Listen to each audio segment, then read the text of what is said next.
Hey guys, tonight we begin a journey through 2 centuries of pain, healing, and darkness. A story about a single molecule that saved millions of lives on blood-soaked battlefields, brought comfort to the dying, and simultaneously created waves of addiction that destroyed entire generations.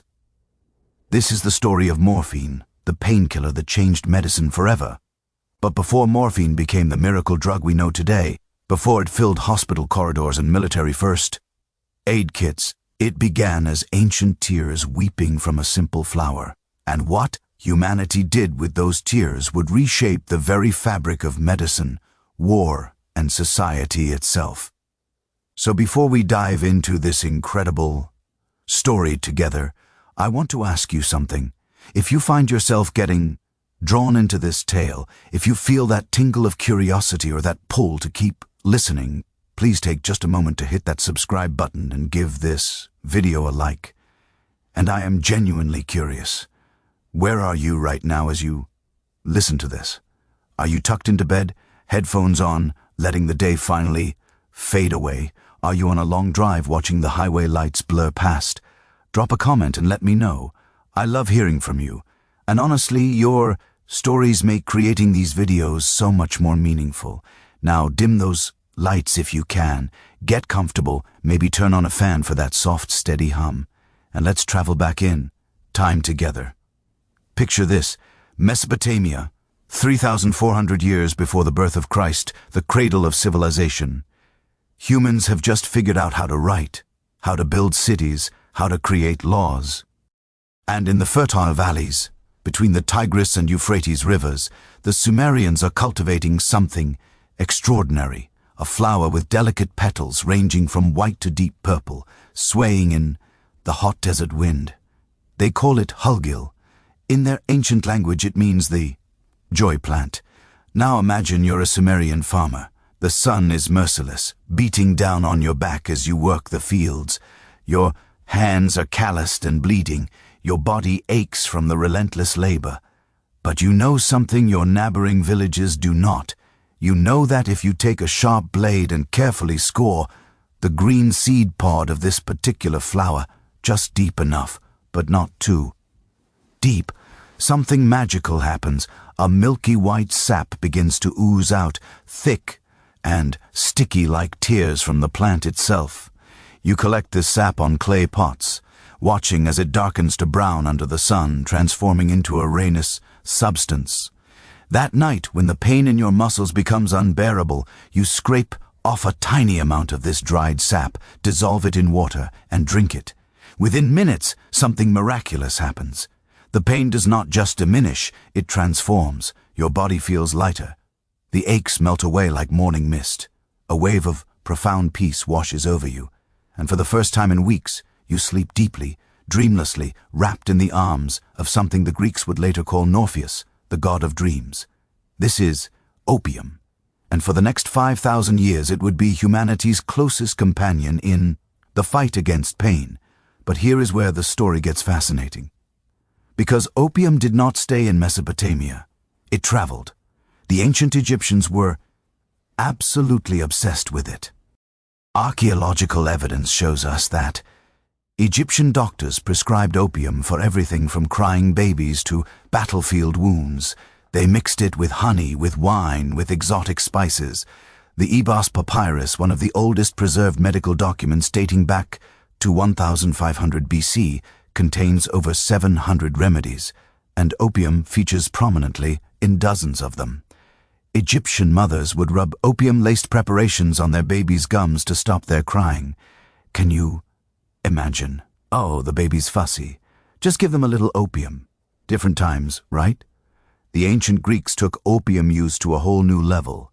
Greek physicians, like Hippocrates, yes, the father of medicine himself, documented opium's powerful effects.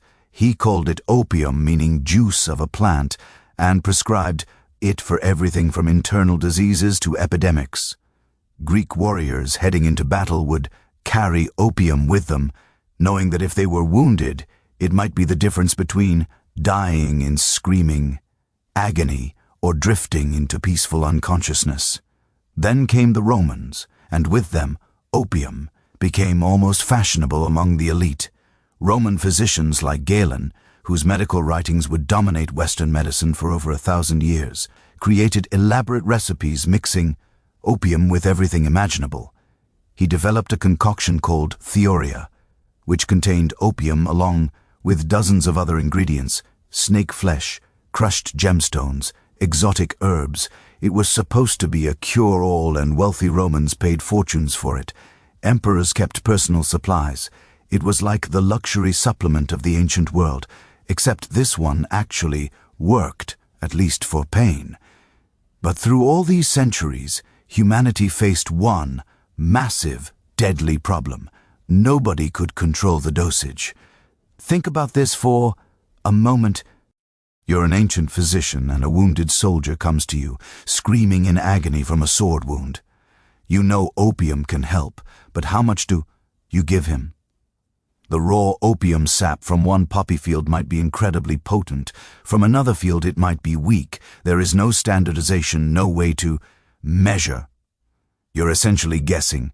Give too little and your patient suffers needlessly. Give too much and you watch them stop breathing right in front of you. This uncertainty haunted medical practitioners for millennia. Ancient texts are filled with warnings about opium's dangers alongside praise for its benefits.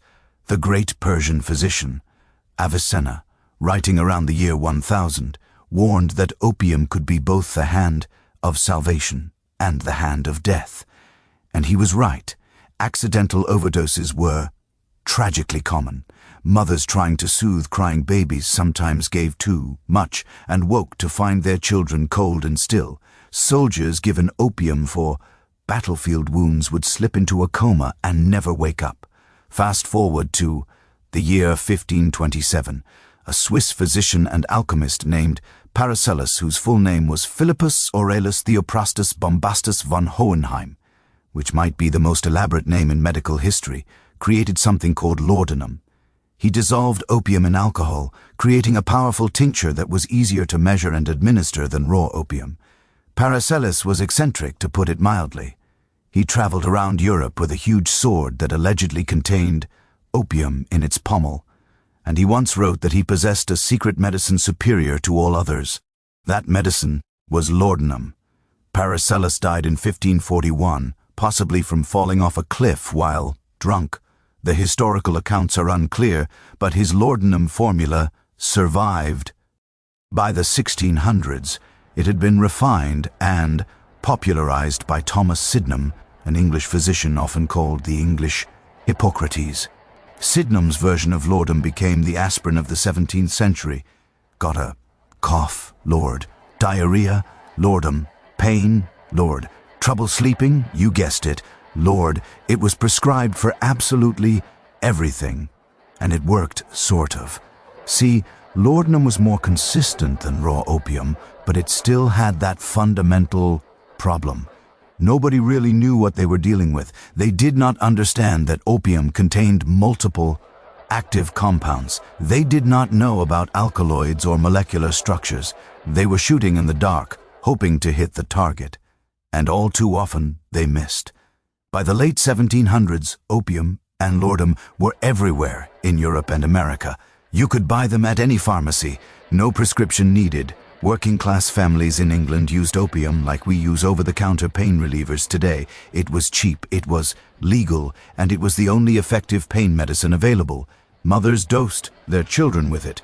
Factory workers took it to get through brutal 12-hour shifts. The elderly used it for their aching joints. But here is the dark side that people were just beginning to understand. Opium did not just take away pain. It took away something else too. People who used it regularly found themselves needing more and more to achieve the same effect. They discovered that when they tried to stop, their bodies rebelled with terrible symptoms: shaking, sweating, vomiting, pain worse than whatever they were treating in the first place. The word addiction would not be coined for decades yet, but the phenomenon was very real, and it was destroying lives. Doctors of the era faced an impossible dilemma. They had wounded soldiers, patients with excruciating cancers, women dying in childbirth, all screaming in agony. Opium was the only thing that helped. But they were also watching patients become dependent, watching lives unravel, watching families crumble as fathers and mothers became enslaved to the drug. One British physician wrote in 1795, "Opium is a necessary evil, but an evil nonetheless. We save the body while poisoning the soul." The medical community was desperate for a solution. They needed something that delivered opium's benefits without its unpredictable dangers. They needed to understand what was inside that milky poppy sap. They needed to isolate the specific compound responsible for pain relief. They needed to measure it, control it, purify it. They needed someone brave enough or foolish enough to risk their life in the pursuit of that answer. Someone willing to experiment not just on animals but on themselves. Someone willing to stare death in the face in a dimly lit laboratory and say, "Let's see what this does." And in a small pharmacy in Paderborn, Germany, as the 18th century gave way to the 19th, that someone was about to emerge. He was not a famous professor or a wealthy researcher with a well-equipped laboratory. He was 20 years old, an orphan working as a pharmacist apprentice. His name was Friedrich Wilhelm Adam Surter, and what he was about to discover in his modest quarters, working late into the night with the simplest equipment imaginable, would change the course of medicine forever, but it would also nearly kill him. And ultimately, it would make him both a celebrated benefactor of humanity and a victim of his own creation. That young man's story, his breakthrough, his near-death experience, his triumph, and his tragic end, that is where we go next. Because morphine did not just appear in a flash of inspiration, it was born from obsession, isolation, and a willingness to put one's own life on the line for knowledge. And the tale of how Sat Turner extracted the first pure alkaloid from any plant, how he tested it on himself and 3 friends in a terrifying experiment that went horribly wrong, how he was ignored and dismissed for years before finally being recognized. That is a story of both scientific genius and heartbreaking irony. So get comfortable, because in our next part, we're stepping into that small pharmacy in Paderborn, into the mind of a brilliant young orphan who refused to accept that humanity's best painkiller had to remain a deadly mystery. The year is 184, and Friedrich Cerner is about to taste death itself in the name of science. The year is 184, and in the small German town of Paderborn, a young man is about to do something that will either make him famous or kill him, probably both. Friedrich Wilhelm Adam Surter stands in his cramped quarters above the Kramer Court Pharmacy, staring at a small pile of white crystals that shimmer in the candlelight like frost on a winter morning. He is 21 years old. He has no formal university education, no wealthy patrons, no fancy laboratory equipment. What he does have is an obsession, a brilliant mind, and absolutely nothing to lose. You see, Sir Turner's story does not start in a prestigious university or a well-funded research institute. It starts with tragedy. Born on June 19, 1783 in the small town of Neuhaus, Friedrich was the 4th of 6 children. His father, Joseph Simon Sardin, worked as an architect and engineer for the Prince Bishop of Paderborn. It was not a wealthy life, but it was stable, respectable. Young Friedrich had a future ahead of him. And then, in 1798, when Friedrich was just 15 years old, everything collapsed. His father died. The family lost their patron when the Prince Bishop also passed away. Almost overnight, Friedrich went from being a middle-class boy with prospects to an orphan with nothing, no inheritance, no connections, no safety net, just a teenager trying to figure out how to survive in a world that suddenly had no place for him. Now, imagine being 15 years old and losing everything. What would you do? How would you cope with that kind of devastation? Friedrich did what many young people of his era did when they had nowhere else to turn. He became an apprentice. At 16, he walked into the Krascher Hof, the court pharmacy in Paderborn, and convinced the owner, Mr. Kramer, to take him on. Here is what is remarkable. Most apprentices at that time were just learning to follow recipes, to measure ingredients, to keep the shelves stocked, but Satuna was different. Maybe it was the pain of losing his father. Maybe it was the determination born from having nothing. But this young man looked at the pharmacy shelves lined with bottles of opium and laudanum, and he asked a question that nobody else was asking. What is actually in this stuff? Remember, this is 184. The concept of chemistry as we know it barely exists. Nobody has ever isolated a pure active compound from a plant. The very idea of an alkaloid has not been invented yet. When doctors prescribed opium, they were prescribing a complex mixture of dozens of different compounds, like trying to paint with a bucket of mixed colors instead of pure pigments. But Sat Turner looked at that murky brown opium and thought, there has to be a way to separate this into its parts. Night after night, after finishing his regular duties at the pharmacy, Sat Turner would climb the stairs to his small room and begin experimenting. Picture this scene: a young man barely out of his teens, hunched over beers and flasks by candlelight. The room smells of chemicals and opium. His hands are stained from endless experiments. He is trying different acids, different solvents, different temperatures, watching, waiting, hoping for something to emerge from the chaos. He boiled opium with alcohol. Nothing useful. He tried mixing it with ammonia.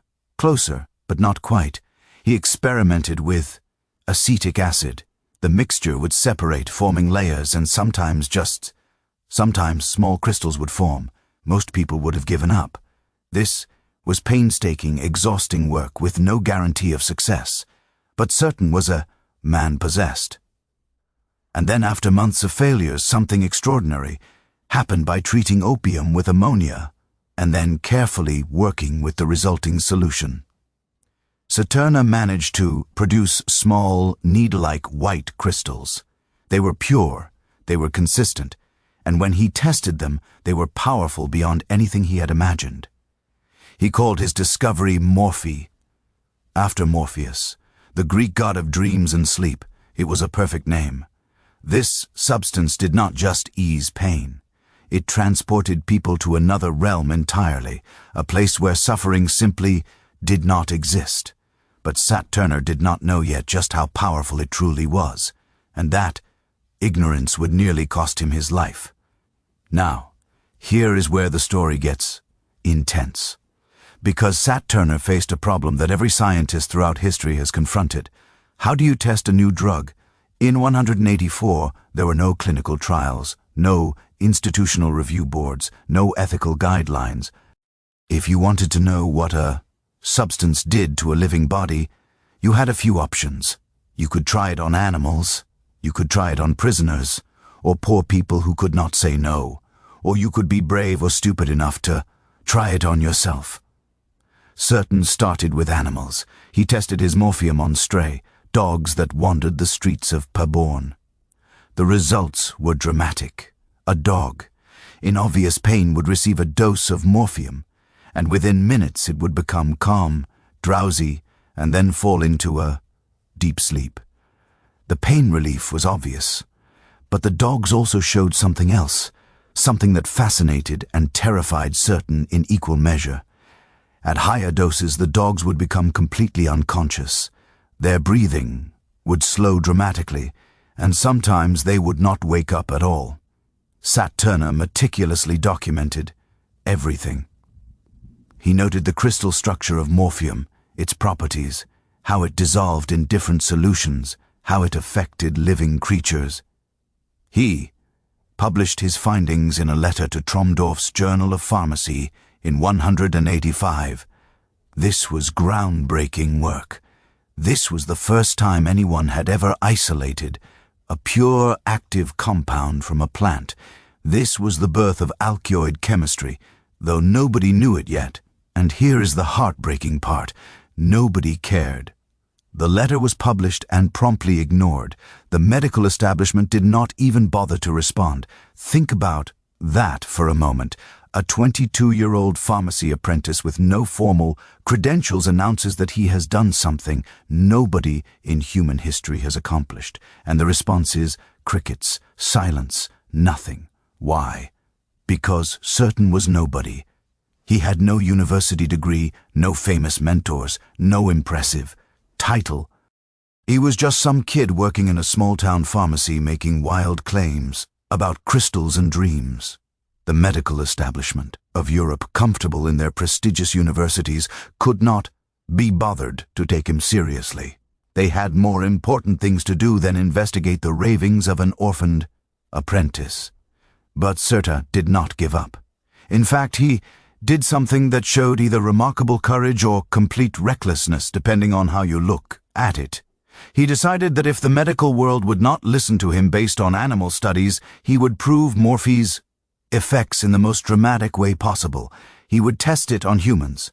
Specifically, he would test it on himself and 3 of his friends. The year is 186. Sir Turner has moved to the town of Einbeck, where he works as an assistant in another pharmacy. One evening he gathers 3 young men, volunteers, though one wonders if they truly understood what they were agreeing to, and he proposes an experiment. They will each take a measured dose of morphium, carefully document the effects, and show the world what this miraculous substance can do. Now, pause here and think about this. Would you do it?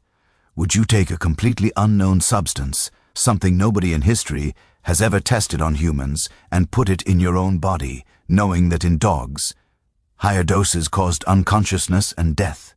That takes a special kind of bravery or madness.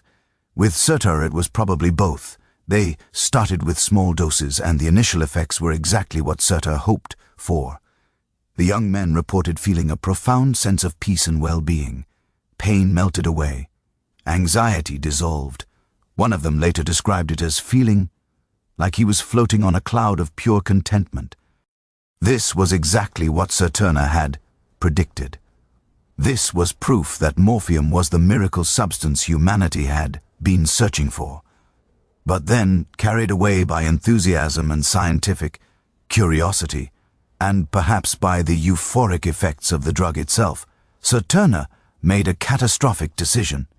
He increased the dose, and then increased it again. After all, they were feeling so good. How could more be dangerous?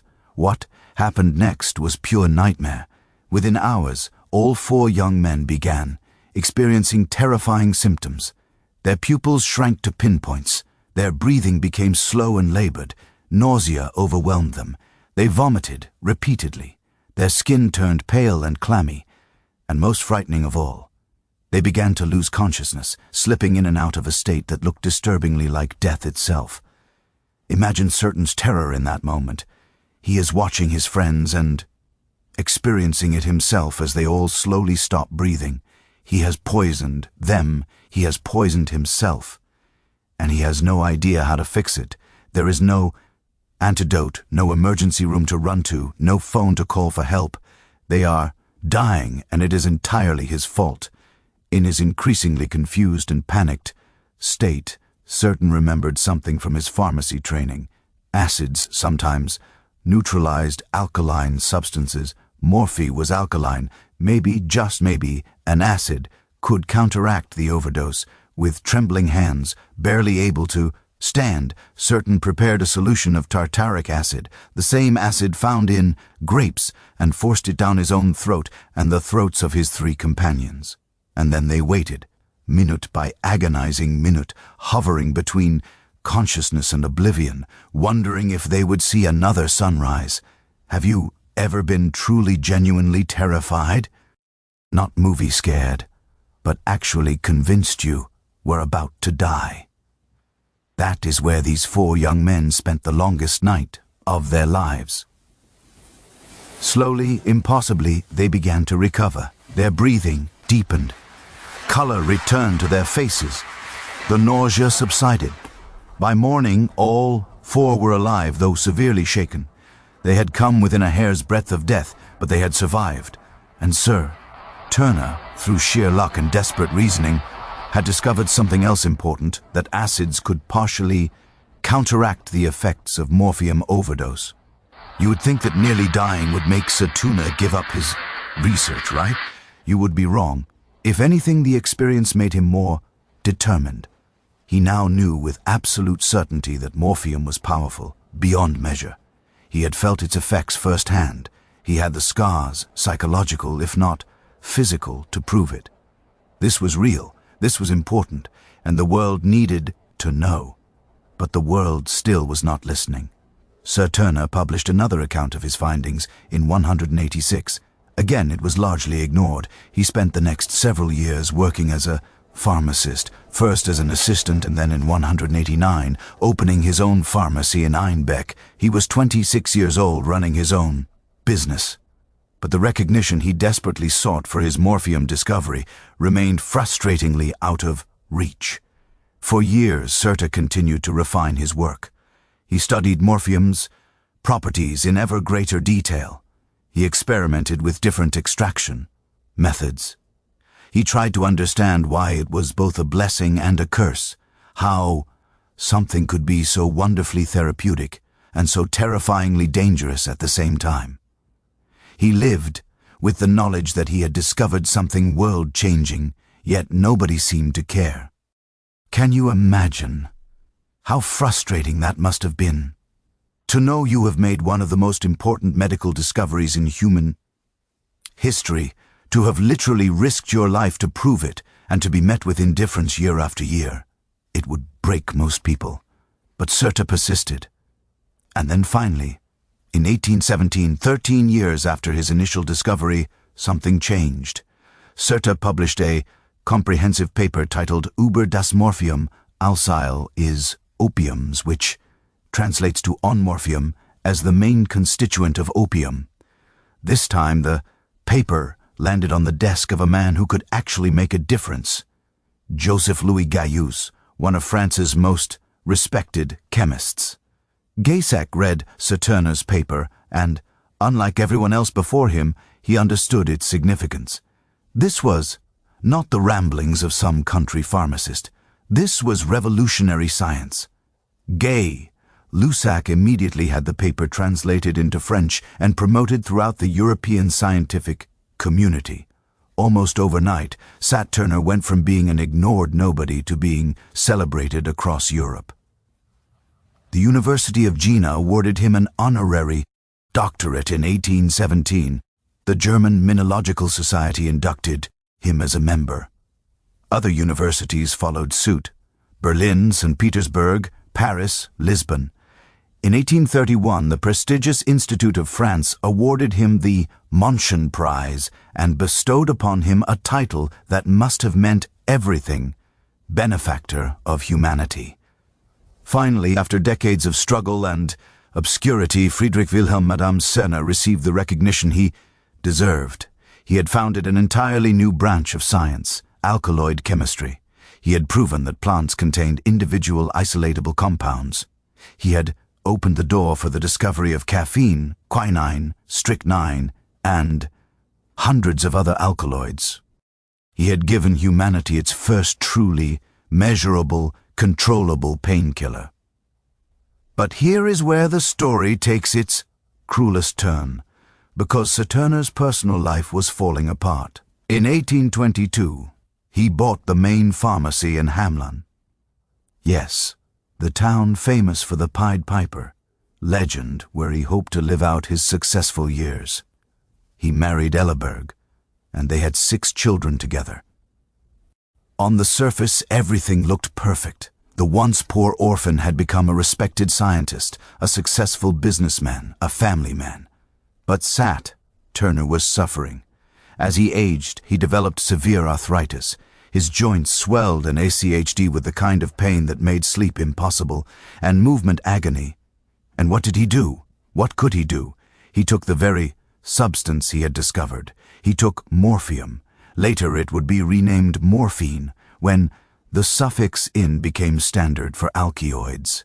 And morphine did exactly what it was supposed to do. It took away his pain. But it also did something else. Day by day, dose by dose, Surta found himself needing more. The man who had nearly died from morphine overdose at age 23 was now, decades later, slowly becoming dependent on his own creation. The benefactor of humanity was becoming a victim of his own discovery. Historical accounts from his final years paint a tragic picture. Sir Turner became increasingly bitter and paranoid. He felt that despite the honors and recognition, he had never received adequate financial compensation for his discovery. He watched as pharmaceutical companies made fortunes from morphine, while he struggled to make ends meet. His behavior became erratic. His family worried, and through it all, he kept taking morphine because what else could he do? The pain was real, and morphine was the only thing that helped. Friedrich Wilhelm Adam Zehrer died on February 20th, 1841, at the age of 57. The autopsy noted that his entire body showed signs of dropsy, severe swelling from fluid retention. Whether this was related to his morphine use, nobody could say for certain, but many historians believe that the man who gave the world morphine ultimately became one of its casualties. There is a profound irony here, is there not? Certain spent his life trying to help humanity escape from pain, and in doing so, he created a tool that would save millions but also enslave millions. He was both hero and victim, celebrated and tragic, brilliant and doomed. His story is medicine's original double-edged sword, but the story of morphine was only beginning, because just a few years after Serta's death, someone invented something that would take morphine from being occasionally used medicine to being a ubiquitous tool in every hospital and battlefield on Earth. Someone created a device that would let morphine enter the bloodstream directly, instantly, powerfully. Someone invented the hypodermic needle, and when morphine met the syringe, everything changed. The age of modern pain management was about to begin, but so was the age of injection-driven addiction, and that is where we turn. Next to the moment when a simple medical device transformed morphine from a substance you swallowed and waited for into something you could feel within seconds. A revolution that would save countless lives on battlefields across the globe. But also a revolution that would create an entirely new kind of dependency, one that would follow soldiers home from wars and haunt families for generations. Sometimes the most revolutionary inventions are not the drugs themselves, but the ways we deliver them. And in 1853, two men on opposite sides of Europe were about to create something that would transform morphine from a useful medicine into an absolute gamechanger. They had no idea they were about to unleash a revolution, one that would save millions of lives and simultaneously create a new kind of crisis that we are still dealing with today. Let me take you back to the early 1850s. Morphine has been known for nearly 50 years now. Doctors around the world are using it to treat pain, and it works remarkably well. But there is a frustrating problem that every physician faces. When you give someone morphine by mouth, you have to wait and wait and wait some more. Think about it from a patient's perspective. You are lying on a civil war battlefield, though that war has not started yet. Or maybe you are a woman in the throes of a difficult labor, or a man whose leg is being crushed by a factory machine. The pain is so intense, you cannot think, cannot breathe, cannot do anything but scream. The doctor gives you a morphine pill or a spoonful of morphine solution, and then nothing happens. Not for 10 minutes, not for 20 minutes, sometimes not for half an hour or more. Why? Because that morphine has to travel through your entire digestive system. It has to be broken down in your stomach, absorbed through your intestines, processed by your liver, and only then finally does it reach your brain where it can actually do its job. It is like ordering emergency help and being told, "We will be there in 30 to 45 minutes. When you're in agony, 30 minutes feels like 30 hours. Plus, there is another problem. When morphine goes through your digestive system, a lot of it gets destroyed or modified before it ever reaches your bloodstream. You might need to give someone a huge dose by mouth just to get a moderate effect. And remember, every dose is a gamble because different people absorb it differently. Some people have fast metabolisms that break it down quickly. Others have slow digestive systems where it takes forever to kick in. It was medical roulette. Enter two brilliant minds working independently. Alexander Wood in Edinburgh, Scotland, and Charles Gabriel Praz in Lyon, France. Neither man knew the other was working on the same problem, but both arrived at the same revolutionary solution in 1853. They invented the hypodermic syringe, a hollow needle attached to a chamber that could inject medicine directly into the body. Now, the concept of injecting things into the body was not entirely new. People had experimented with crude injection devices for centuries, but Wood and Praz created something elegant, practical, and most importantly, safe enough to use regularly. Wood's design featured a glass tube with a plunger and a needle that was sharp enough to pierce skin but fine enough to minimize tissue damage. Praz's design was similar but used a screw mechanism instead of a plunger. The idea was beautifully simple: bypass the entire digestive system, put the medicine directly into the tissue or bloodstream, and let it get to work immediately. No waiting, no guesswork about absorption, just pure, fast, predictable relief. Alexander Wood, being a good scientist, tested his invention on his own wife, who suffered from severe neuralgia, nerve pain that made her life absolutely miserable. He prepared a solution of morphine, filled his new syringe, inserted the needle under her skin, and pressed the plunger. Within minutes, not half an hour, but minutes, his wife reported that her pain was diminishing. Within 10 minutes, she was comfortable for the first time in weeks. It seemed like pure magic. Wood published his findings in 1855, and the medical world went absolutely wild for this invention. Can you imagine being a doctor in that era, and suddenly having a tool that could provide almost instant pain relief?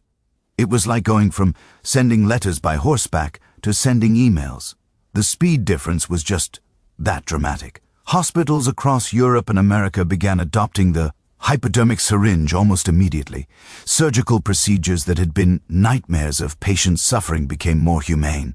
A surgeon could inject morphine right before an operation, wait just a few minutes, and then proceed with the patient in a state of relative peace instead of absolute terror. Battlefield doctors, though most major wars had not yet begun, immediately saw the potential for treating wounded soldiers. The combination of morphine and the hypodermic syringe was hailed as one of the greatest medical achievements of the 19th century, and in many ways it absolutely was. The amount of human suffering reduced by this innovation is almost impossible to calculate. Think about every surgery performed, every serious injury treated, every patient with cancer or chronic pain who found relief. The hypodermic syringe made all of that better, faster, more effective. But, and this is a big tragic but, nobody at the time understood what they had just created, because injecting morphine is fundamentally different from swallowing it, and not just in terms of speed. When morphine enters your bloodstream directly, it hits your brain with full force all at once. The effect is not just faster, it is more intense, more euphoric, more addictive. Here is where the story gets really interesting and more than a little dark.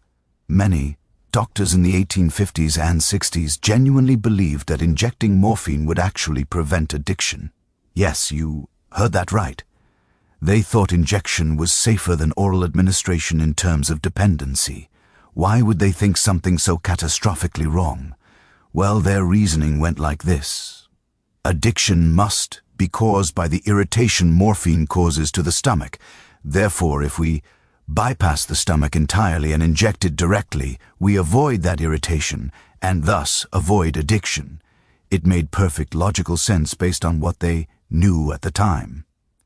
It was also completely, utterly, dangerously incorrect. The truth, which would not be fully understood for decades, is exactly the opposite. Injecting morphine creates a much stronger association between the action and the reward. Your brain learns, I felt terrible. I stuck a needle in my arm and instantly I felt amazing. That immediate cause and effect is psychologically powerful in a way that swallowing a pill and waiting 30 minutes just is not. The faster a drug enters your system, the more reinforcing it is and the higher the addiction potential. But nobody in 1853 knew this. So doctors began injecting morphine freely without concern, believing they were doing their patients a favor by avoiding the dangerous oral route. They injected it. For pain, certainly, but also for anxiety, for insomnia, for nervousness, for pretty much any ailment where someone seemed distressed. And their patients loved it. Why would they not? Morphine by injection is profoundly effective. The relief is immediate and powerful. If you are suffering, it feels like a miracle. But then something started happening. Patients who had been given morphine injections for a few weeks or months would come back to their doctors with a problem. The morphine was not working as well anymore. They needed more of it to get the same effect, or worse. When they tried to stop, they felt absolutely terrible. Sweating, shaking, anxious, in pain worse than whatever the original problem was. What was happening? What was happening was tolerance and dependency, though doctors did not have those words yet. Your body adapts to morphine.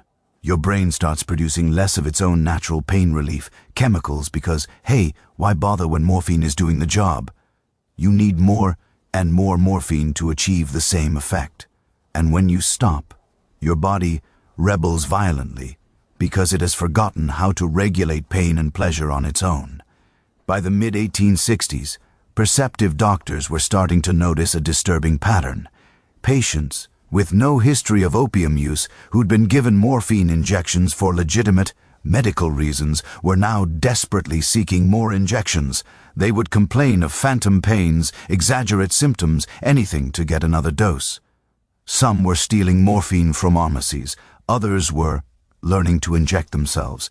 And here is the really troubling part. Many of these people were not looking to get high. They were just trying to feel normal. Because once your body becomes dependent on morphine, normal requires morphine. Without it, you feel like death. You ache all over. Your nose runs constantly. You cannot sleep. You cannot eat. Your skin crawls. You feel like insects are burrowing under your flesh. You would do almost anything to make it stop, and the only thing that stops it is more morphine. One British doctor, writing in 1868, described the situation with growing alarm. We have created a new class of invalids, persons of respectable character who have become enslaved to the injection of morphine. They are not seeking pleasure, but fleeing from misery, and we, in our ignorance, have led them into this trap. But the genie was out of the bottle. The hypodermic syringe was too useful, too effective, too revolutionary to give up just because some patients were developing problems. The medical establishment convinced itself that these were isolated cases, weak-willed individuals, people who would have become addicts anyway. The tool itself was fine. It had to be. Medicine had never had anything so powerful. And then came the American Civil War. And everything the doctors had observed about morphine and syringes on a small scale was about to be demonstrated on the largest, bloodiest, most devastating scale imaginable. A war where 620,000 men would die, where hundreds of thousands more would be wounded, where the Minier ball, a revolutionary bullet that tumbled through flesh and shattered bone, created injuries so horrific that amputation was often the kindest option. The Civil War would become a massive, unintentional experiment in morphine delivery. Both the Union and Confederate armies would rely heavily on morphine to manage the tidal wave of casualties. Doctors would carry hypodermic syringes as essential equipment. They would inject wounded soldiers on battlefields, in field hospitals, in recovery wards. They would inject liberally, generously, desperately, trying to ease suffering that was beyond comprehension. And when those soldiers finally went home, those who survived, many of them would carry something invisible with them. Not just the physical scars of war, but a dependency on morphine that would haunt them for the rest of their lives. The war would create America's first major addiction epidemic, and it would tear families apart in ways that bullets and disease had not. The collision of morphine, the hypodermic syringe, and the brutal reality of Civil War medicine was about to create a perfect storm. A storm that would teach us painful lessons about the cost of pain relief, about the fine line between medicine and poison, about what happens when you give desperate people access to a drug that can make them feel like God for a few hours and like hell for the rest of the time. So let us step onto those blood-soaked battlefields now into the chaos of field hospitals where surgeons worked by candlelight and the screams of the wounded filled the air day and night. Let us meet the doctors who carried morphine and brandy in their pockets like holy relics. Let us witness how morphine saved the sanity of an army and then destroyed the lives of thousands of men who made it home. Because what happened during the American Civil War would echo through generations, creating ripples that we're still feeling today.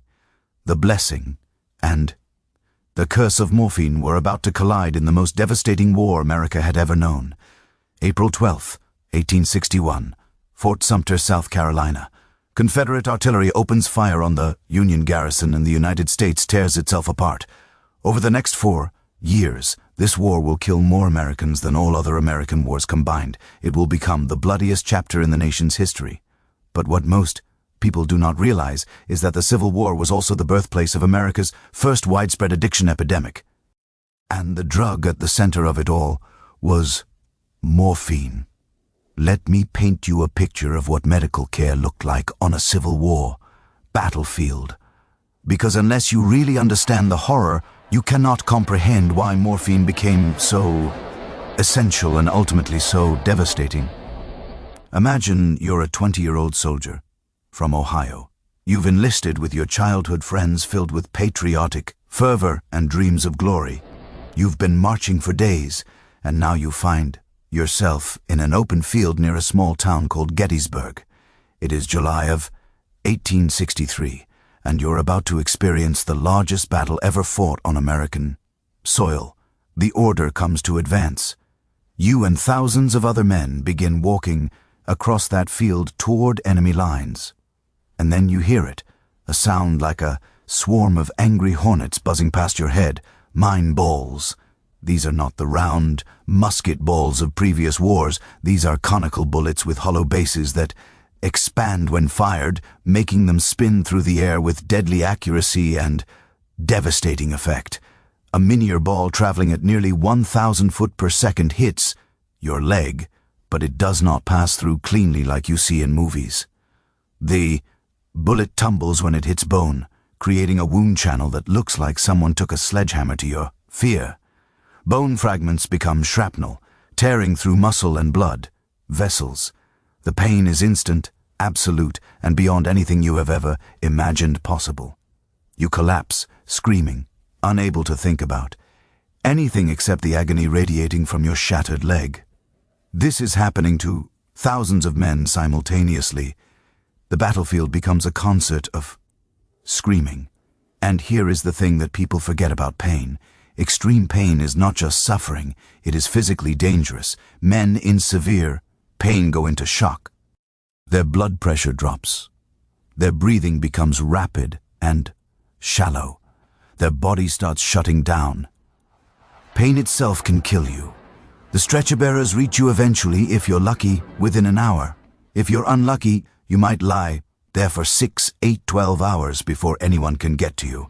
They load you onto a stretcher and carry you to a field hospital, which is usually just a large tent or a commandeered barn. The smell hits you first. Blood, sweat, gang, chloroform, and human waste, all mixed together in a nauseating miasma. The surgeon examines your leg. He has seen hundreds of wounds like this today alone. He knows what he has to do, and you know it too. That leg is not going to heal. The bone is too shattered, the tissue too damaged, and infection gangrene is almost inevitable. The leg has to come off. Now, this is 1863. Remember, there is no antiseptic surgery, no antibiotics, no blood transfusions, no intensive care units, just a surgeon with a sore, maybe some chloroform if you're fortunate, and morphine. Always morphine. A Confederate medical handbook from this era states it explicitly. Opium is the one indispensable drug on the battlefield, important to the surgeon as gunpowder to the ordnance. Think about that comparison. Morphine was considered as essential to doctors as ammunition was to soldiers. Without it, the medical system would have collapsed under the weight of human suffering. The Union Army's medical records show just how much morphine was used during the war. Over 5 million opium pills were distributed to Union forces. Nearly 3 million ounces of various opium preparations were shipped to military hospitals. And that is just what the official records show. The actual amounts used were almost certainly higher. The Confederacy, struggling with supply shortages, still considered morphine so crucial that blockade runners risked their lives specifically to smuggle medical opium through Union naval blockades. Military physicians were advised to carry morphine and brandy in their pockets at all times as their primary medications for treating casualties. Not bandages, not splints, morphine and brandy. That tells you everything about the priorities. Stop the pain first, because a soldier screaming in agony is not just suffering. He is demoralizing everyone around him, using up precious medical resources and possibly dying from shock. But here is what made the Civil War different from previous conflicts. This was the first major war where the hypodermic syringe was widely available. Some Union doctors had access to these new devices and used them liberally. A quick injection of morphine could transform a shrieking, thrashing patient into someone calm enough to survive surgery. It was quite literally a lifesaver. Let me tell you about what happened to a real soldier, because his story represents thousands of others. His name was John Tackett Gulrick, and he was a Confederate artilleryman from Fredericksburg, Virginia. In August of 1864, during the brutal siege of Petersburg, John was hit by a bullet in his left leg. The wound was severe but not immediately life-threatening. He was evacuated to Chimborazo Hospital in Richmond, the largest military hospital in Confederate history, with capacity for 8,000 patients. At Chimborazo, the surgeons did what surgeons did. They cleaned the wound as best they could, stabilized John, and gave him morphine for the pain, lots of morphine, day after day, week after week. As his wound slowly healed, morphine was the only thing that made life bearable. And here is the insidious part. Nobody told John to stop taking it once he healed. Nobody warned him about dependency. The doctors did not know to warn him because they did not fully understand the danger themselves. John survived the war. He went home to his wife, Frances Bernard Gulrick, ready to rebuild his life. He had a law practice to return to, a family to support, a future ahead of him. But he brought something home with him from that hospital, a need for morphine that would not go away. At first, Frances did not understand what was happening. John seemed different, distracted. He would have good days and terrible days with no apparent pattern. His law practice began to suffer. He would miss appointments, forget important details, sometimes seem almost intoxicated even though she never saw him drink. And then she found his morphine supply. The Gulrich family letters preserved in historical archives provide a heartbreaking window into what life was like with an addicted Civil War veteran. Frances wrote to her brother in February of 1896, more than 30 years after the war ended, describing her desperation. "He will beg and implore me not to do this, but I must. I must. I can bear neither for myself or the children this life any longer." What was this life? It was watching her husband's brilliant legal mind crumble. It was their finances dwindling as John became unable to work consistently. It was the shame of having neighbors whisper about Jay's problem. It was the fear that her children would grow up thinking this was normal. And most painful of all, it was knowing that this was not really John's fault. He had been a brave soldier, wounded in service to his cause, treated with the best medicine available at the time, and that treatment had trapped him. Frances threatened divorce if John did not seek treatment. This was 1896, when divorce was scandalous and financially ruinous for women. The fact that she even considered it shows how desperate things had become. John did try to get help. He submitted to the brutal cures available at the time, which usually meant having his morphine supply abruptly cut off, what we now call cold turkey withdrawal. Can you imagine what that was like? Your body has been depending on morphine for 30 years. Every cell in your body has adjusted to expect it, and suddenly it is gone. The withdrawal symptoms are nightmarish, violent shaking, profuse sweating, vomiting, and diarrhea, muscle cramps so severe they feel like your bones are breaking, anxiety that makes you want to crawl out of your own skin, and pain. Oh, the pain worse than the original injury that started this whole nightmare. Men described it as being torn apart from the inside. Most attempts at quitting failed. John would manage a few weeks, maybe a month, and then the suffering would become too much. He would find a doctor willing to prescribe morphine, or he would buy it from a pharmacy. Remember, morphine was still legal and widely available, and the cycle would begin again. This pattern continued until Jay's death, 3 decades of morphine use following 4 years of war. And John Gulrich was not unique, not even close. It is estimated that approximately 400,000 Union and Confederate soldiers became dependent on morphine during or after the Civil War. 400,000 men. Some historians think this number is actually conservative. The condition became so common it had multiple nicknames: soldier's disease, army disease, opium, slavery, and perhaps most telling, morphine mania. Here is something that might shock you.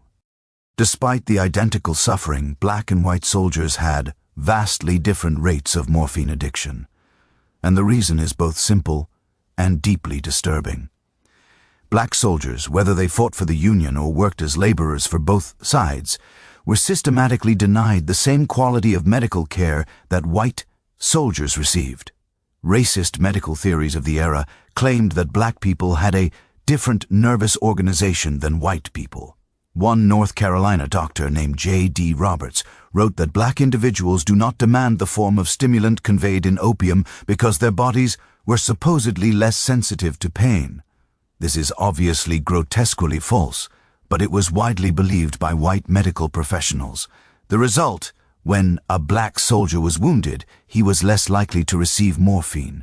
One documented case describes a white surgeon refusing to give painkillers to a black soldier whose foot had been partially severed by shrapnel.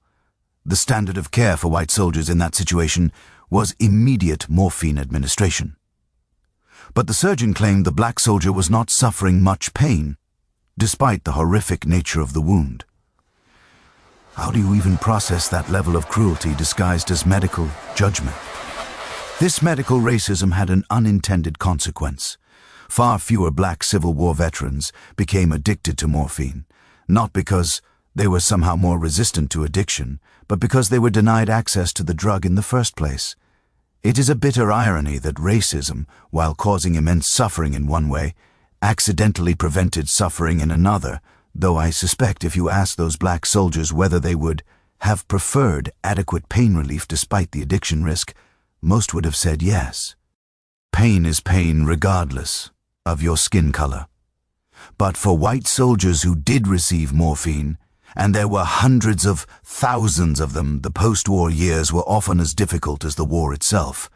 Society had no framework for understanding addiction as a medical condition. Instead, it was viewed as a moral failing, a weakness of character. Veterans who were praised as heroes during the war were now looked at with suspicion and disgust. They were called opium slaves, a term that reveals the era's mindset. Slavery was about lack of willpower, lack of manhood, lack of self-control.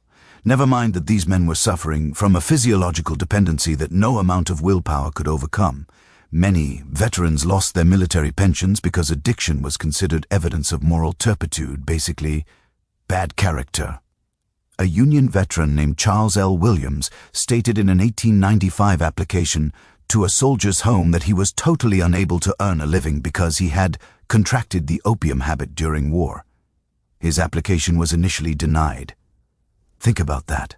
A man who fought for his country, was wounded in service, was treated with the best medicine available, and then was blamed for the predictable consequences of that treatment. Where is the justice in that? Thousands of these men ended up in mental asylums, not because they were insane, but because families did not know what else to do with them.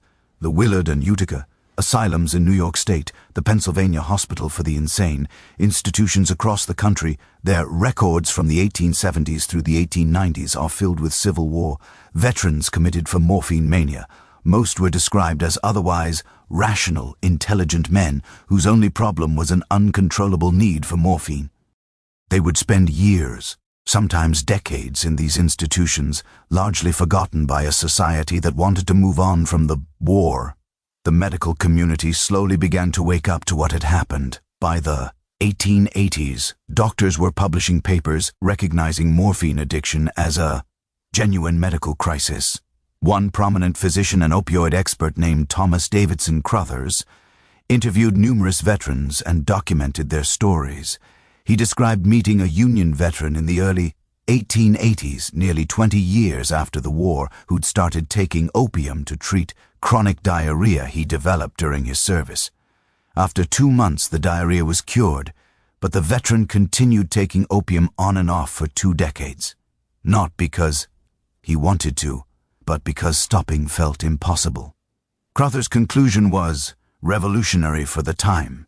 These men were not criminals or weaklings. They were suffering from a medical condition that required medical treatment, not moral condemnation. But even as doctors began to recognize this, society was slow to catch up. The stigma remained, the suffering continued, and here is perhaps the saddest part of this entire story.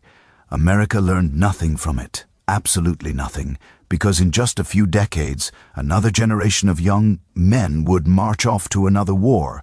They would experience different horrors: trench warfare, poison gas, machine guns, mowing down whole battalions, and once again morphine would be there, essential and indispensable, saving lives and destroying them in equal measure. The cycle would repeat over and over throughout the 20th century and into the 21st. But before we get to those wars, before we witness how morphine shaped conflicts on an even larger scale, there is another chapter in this story that we need to explore. Because in 1898, a pharmaceutical company thought they had found the solution to morphine addiction. They created what they believed was a safer alternative, a non-addictive painkiller that would deliver all of morphine's benefits with none of its dangers. They called it heroin, and they marketed it to the world as a miracle cure. The irony and tragedy of what happened next is almost too painful to bear. But we will bear it together, because understanding that mistake is crucial to understanding where we are today. What if I told you that one of the world's most infamous street drugs was once marketed by a respectable pharmaceutical company as a safe medicine for children? What if I told you this same company advertised it as a cure for morphine addiction? And what if I told you that for 15 years doctors around the globe prescribed it, freely, genuinely believing they were helping their patients? Welcome to one of the most catastrophic mistakes in medical history. A story so absurd, so tragic, and so avoidable that it almost defies belief. London, 1874. A chemist named Charles Romley Alder Wright is working at St. Mary's Hospital Medical School, doing what chemists do, mixing things together to see what happens. Wright has been experimenting with morphine, trying to modify its molecular structure by combining it with various acids. It is tedious work, the kind of thing that fills laboratory notebooks, with mostly useless results. One day, Wright boils morphine together with acetic anhydride, essentially a concentrated form of vinegar, for several hours. When he examines the result, he finds he has created a new compound, diethylmorphine. He tests it on dogs and rabbits. The animals become extremely sedated, their breathing slows dramatically, and some of them die. Wright writes up his findings in a dry scientific paper and then does nothing. He moves on to other experiments. The compound sits in his notes, forgotten, gathering metaphorical dust for the next 23 years. Now, fast forward to 1897, Elberfeld, Germany. The biopharmaceutical company is riding high on success. They are one of the most innovative drug companies in the world, constantly searching for the next medical breakthrough, and they have a particular problem they are trying to solve. They want to find a better cough suppressant than codeine, which works okay but not great. Enter Felix Hoffmann, a young chemist working in Bayer's laboratories. Hoffmann is having quite a month. On August 10, 1897, he successfully synthesizes a stable form of acetyl salicylic acid, a compound we now know as aspirin. 11 days later, on August 21st, he synthesizes something else, diethylmorphine, the same compound Wright had created and abandoned decades earlier. Now there is some historical debate about whether Hoffman was actually trying to make morphine or stumbled upon it accidentally. Some sources suggest his supervisor, Hinrich Dreser, specifically instructed him to acetylate morphine in hopes of creating codeine. Either way, what Hoffman produced was not codeine, it was something far more powerful. Dreser, the head of Bayer's pharmacological laboratory, was immediately intrigued. They began testing morphine on animals, rabbits, frogs, fish. The results were remarkable. The compound seemed to be an incredibly effective cough suppressant and pain reliever. Even better, in their animal studies, it appeared to be less sedating than morphine at equivalent doses. This was huge, a painkiller that did not knock you out. That would be a game-isher. But they needed a name, something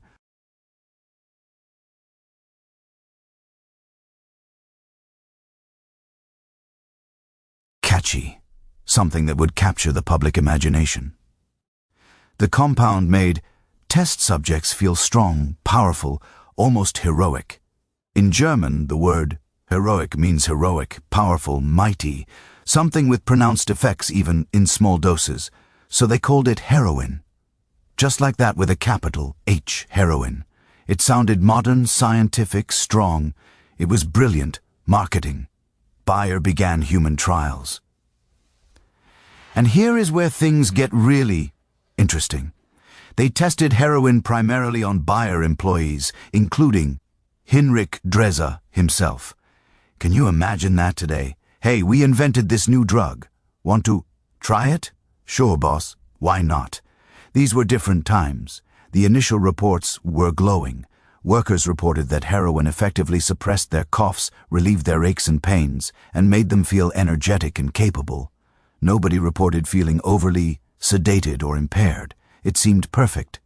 In 1898, Dreser presented heroin to the Congress of German Naturalists and Physicians. His presentation was sensational. He claimed heroin was 10 times more effective than codeine as a cough suppressant. He stated it was a superior painkiller to morphine. And here is the kicker. He claimed it was non-addictive and had almost no toxic side effects. Non-addictive, let that sink in. They genuinely believed they had created a safer alternative to morphine. The medical community went wild. Remember, this is the late 1800s. Tuberculosis is rampant, killing millions. Pneumonia is a death sentence for many. Chronic coughing from respiratory diseases is making people's lives miserable. And here comes Bayer with a miracle drug that could suppress even the most severe coughs and relieve pain without the addiction problems of morphine. It seemed too good to be true. Spoiler alert, it was too good to be true. Bayer launched the most aggressive marketing campaign in pharmaceutical history up to that point. They produced heroin in multiple forms. Tablets for swallowing, elixir mixed with glycerin for drinking, water-soluble salts for injection, and even heroin-infused lozenges. They marketed it for everything: respiratory infections, asthma, bronchitis, tuberculosis, general pain relief, and yes, even as a treatment for morphine addiction. The logic was, if heroin is non-addictive and more effective than morphine, then giving it to morphine addicts should solve their problem. The irony would be hilarious if it were not so tragic. Within the first year of commercial production, Bayer was selling heroin in 23 countries. By the end of 1898, they had produced approximately 1 metric ton of the stuff. 1 ton. They were printing advertisements showing happy, healthy people, including children, benefiting from heroin. Some ads featured cheerful illustrations of families with text explaining how heroin could help your child's cough. For children's coughs, heroin is gentle and effective. I mean, can you even imagine? Doctors worldwide began prescribing heroin enthusiastically. A German physician named Strauer tested heroin on 50 patients suffering from tuberculosis in 1898 and reported it was effective in relieving their coughs and helping them sleep. He did note almost as an afterthought that he was not sure yet whether continued use might be harmful or led to chronic heroinism. That little warning should have been in bold, underlined, highlighted text, but it got buried in the enthusiasm. Another doctor named Floor, working directly with Bayer, found heroin valuable in treating bronchitis, asthma, and tuberculosis. Another physician named H. Leo wrote detailed case studies about successful heroin treatments, including one memorable case of a 71-year-old patient with severe respiratory disease whose condition dramatically improved with heroin. All these reports piled up, creating a mountain of evidence that heroin was wonderful. And for the patients, heroin did work, at least initially. If you have a terrible cough keeping you up all night and someone gives you heroin, your cough will stop. Guaranteed. You will sleep like a baby. You will feel amazing. For people suffering from painful chronic respiratory diseases, heroin seemed like an actual miracle. Letters flooded into Bayer from grateful patients and doctors. It was an international success story. There was just one tiny problem. Heroin is incredibly addictive. More addictive than morphine. Significantly more addictive. And unlike morphine, which takes weeks or months of regular use to create serious dependency, heroin can hook you much faster because it crosses into your brain more easily and more completely. But nobody knew this yet. Or, rather, nobody wanted to believe it. The first warning signs started appearing within months of heroin's release. Some doctors reported that patients who'd been taking heroin regularly were having difficulty stopping. They would experience the same withdrawal symptoms associated with morphine, but often more severe. Some patients were increasing their doses without medical supervision. A few cases of people becoming intensely dependent on heroin began popping up in medical journals. But Bayer and much of the medical establishment dismissed these reports as isolated incidents. Surely the problem was not heroin itself, but rather the patients, people with addictive personalities, people who were misusing the medication, people who would have become addicts anyway. The drug was fine. The drug was safe. The problem was human weakness. This kind of thinking should sound familiar because we're still doing it today with various medications. Throughout the early 1900s, heroin use exploded globally. It was completely legal, available in pharmacies without prescription in many places, and recommended by trusted physicians. Working-class families used it for coughs and colds. Middle-class women took it for nervous conditions. Doctors prescribed it for chest pain, for shortness of breath, for general malaise. And yes, unbelievably, some doctors were still prescribing heroin to help morphine addicts quit morphine. It is like trying to put out a fire by pouring gasoline on it. By the early 1910s, the truth was becoming impossible to ignore. Hospitals were seeing increasing numbers of patients with severe heroin dependency. Police reports noted a rise in crimes committed by people desperate to obtain heroin. Families were being destroyed. The pattern was identical to what had happened with morphine, except faster and worse. In 1913, 15 years after heroin's introduction, Bayer quietly stopped producing it. No big announcement, no public apology. They just stopped. By that point, though, other companies had started manufacturing heroin, and the drug had developed a substantial black market. The genie was out of the bottle, and there was no putting it back. The United States Congress passed the Harrison Narcotics Tax Act in 1914, which regulated the sale and distribution of heroin and other opioids.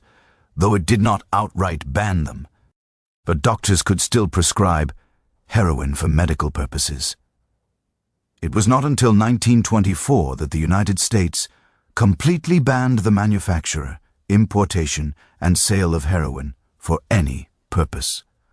Other countries followed suit throughout the 1920s and 30s, but by then heroin had established itself in the criminal underground. Illegal labs in China began producing it. Criminal organizations saw an opportunity. The French connection would later emerge, a sophisticated smuggling operation bringing heroin from Turkey to Marseille, France, where it was refined and then shipped to the northeastern United States and Europe. Heroin transitioned from being a medicine to being one of the most infamous illegal drugs in the world. Here is what blows my mind about this whole story. At every step, people had the information they needed to recognize the danger, but they did not want to see it. When Wright first synthesized diethylene, morphine, and saw it cause severe respiratory depression and death in animals, he abandoned it. That should have been a massive red flag. But 23 years later, Bayer ran similar tests or similar results and thought, yeah, this is fine. Let's sell it to millions of people. When the first reports of heroin addiction emerged, Bayer could have immediately pulled the drug, investigated thoroughly, and issued warnings. Instead, they denied and dismissed. When doctors started noticing that their patients were becoming dependent on this supposedly non-addictive drug, they could have demanded better research. Instead, most blame the patients. It is a pattern we see repeatedly throughout medical history.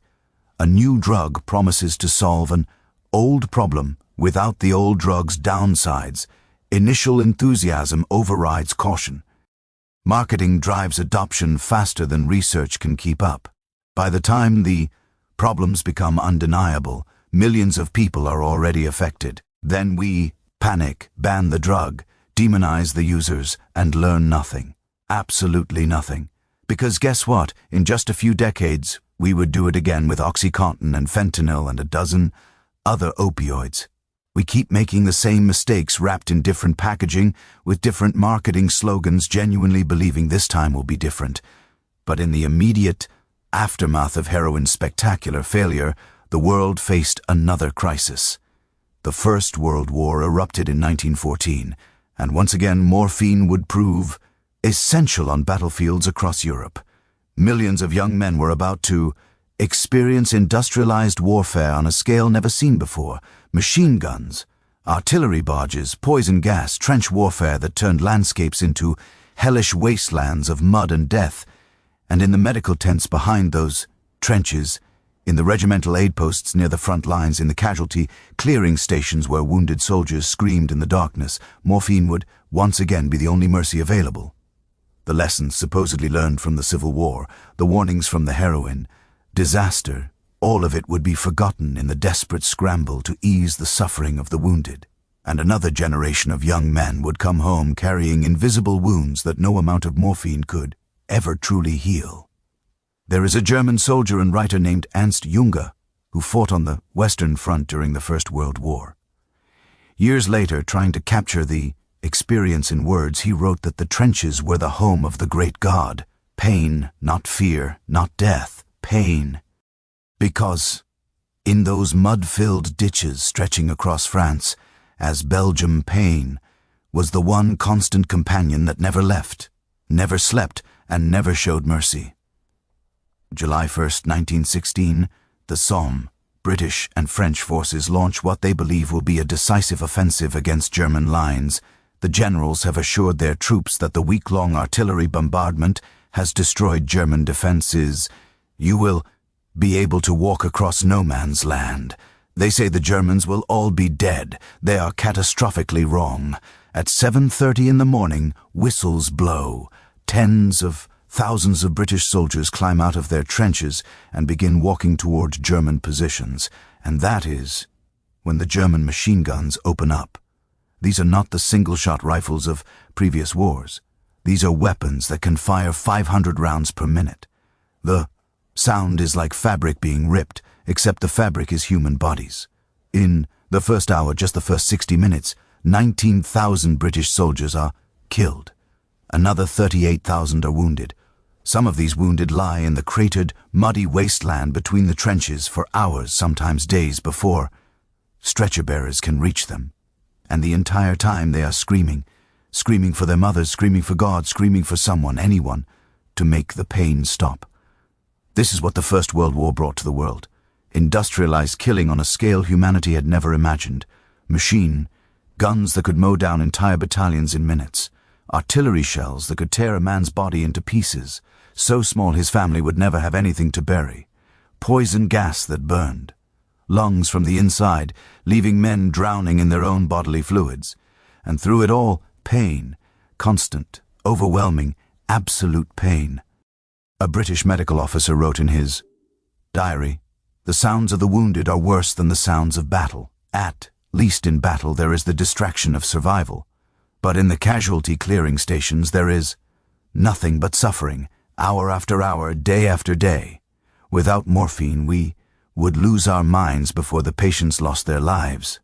The medical system, developed during World War I, was actually quite sophisticated, far more organized than what existed during the American Civil War. The British, French, and German armies had all learned from previous conflicts and created a systematic approach to treating battlefield casualties. It worked like this. When a soldier was wounded, stretcher bearers, the true heroes of the war, if you ask me, would crawl through gunfire and artillery bombardment to reach the injured man. These stretcher bearers were often musicians from military bands, reassigned to medical duties. Can you imagine being a trombone player 1 month and dodging bullets to rescue dying men the next? They would assess the injury, apply field dressing to stop bleeding, and if the pain was severe, administer morphine right there, on the battlefield. From there, the wounded soldier would be carried to a regimental aid post, usually located a few hundred yards behind the front lines. A medical officer would examine the wound, stabilize the patient as much as possible, and inject more morphine if needed. The goal was to get the soldier stable enough to survive transport to the next level of care. Then came evacuation to a casualty clearing station located several miles from the front. These were larger facilities. Think of them as mobile hospitals with actual surgical capabilities. This is where amputations happened, where shrapnel was removed, where doctors worked by lantern light performing surgery after surgery after surgery, and morphine flowed like water. The French medical system was similar, and they actually coined a term for this approach, triage, from the French word tria, meaning to sort or select. Wounded soldiers were divided into 3 categories at the casualty clearing stations. First, those with minor injuries who could be quickly treated and sent back to the front. Second, those with serious but treatable injuries who needed surgery and extended care. And third, this is the heartbreaking category, those with injuries so severe that survival was unlikely. That third category, the men who were going to die regardless of treatment, received only one thing, morphine, as much morphine as they wanted. The goal was not to cure them because they could not be cured. The goal was to let them die without suffering. Stretcher bearers would keep these men comfortable, give them water if they could swallow, hold their hands, and inject morphine whenever the pain returned. It was the only mercy available. Now, think about what this meant for morphine consumption. The scale of World War I was beyond comprehension. Over 65 million soldiers were mobilized, millions were wounded. On any given day, thousands of men needed morphine immediately, desperately, right now.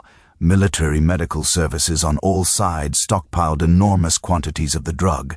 A British casualty clearing station might go through hundreds of doses in a single day during heavy fighting. And here is something that often gets overlooked. Morphine was not just used for physical injuries.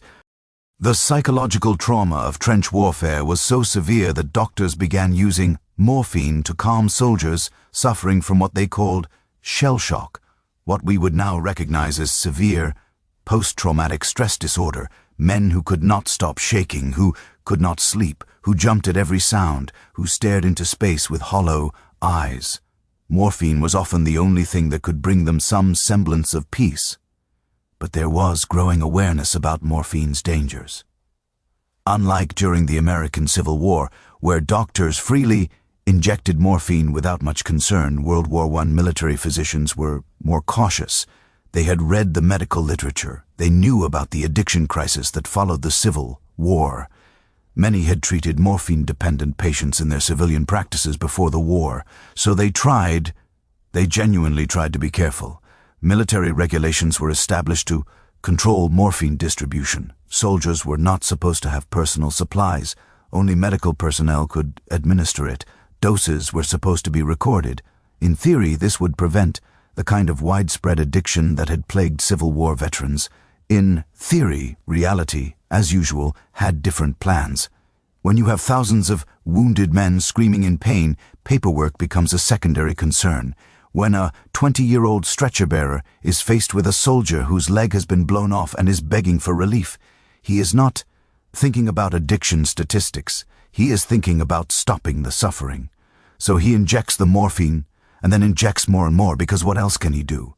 There's a particularly poignant detail about how morphine was administered during World War I. Medical personnel would inject it, and then, in many cases, attach a small label or mark to the soldier's uniform, indicating he had received morphine along with the time and approximate dose. This was crucial information for the next level of care, but it also served as a visible reminder. This man has been touched by morphine. This man is on a path that might lead somewhere dangerous. The psychological impact of morphine use during the war was complex. For many soldiers, morphine was associated with survival, with relief, with someone caring enough to ease their suffering. It represented hope in the midst of hell.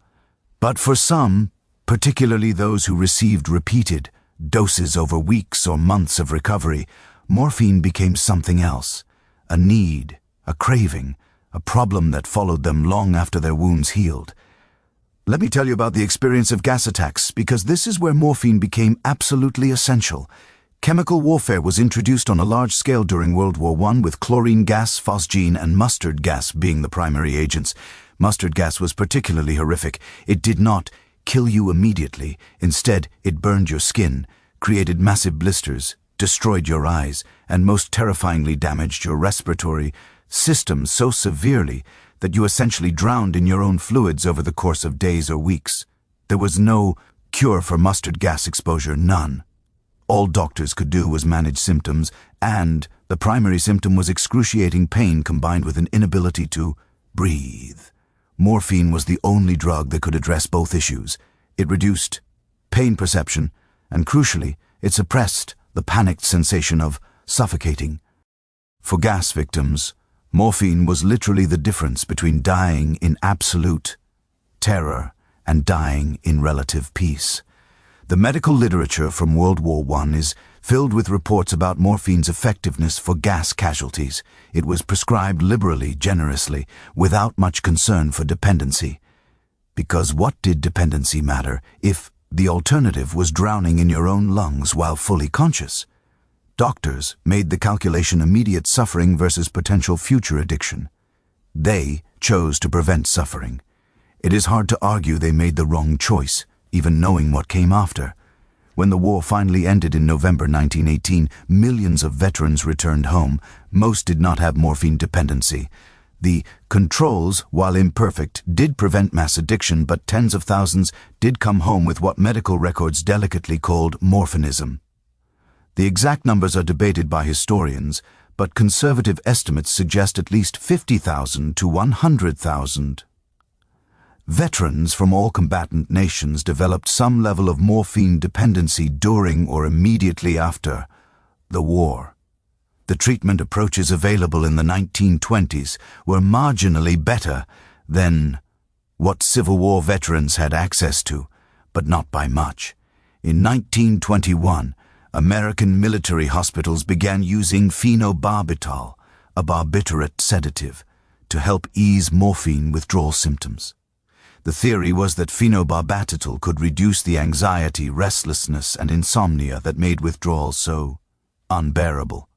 Veterans were admitted to closed wards where they received 2 to 3 daily doses of phenobarbital along with warm baths, alcohol rubs, and doses of castor oil.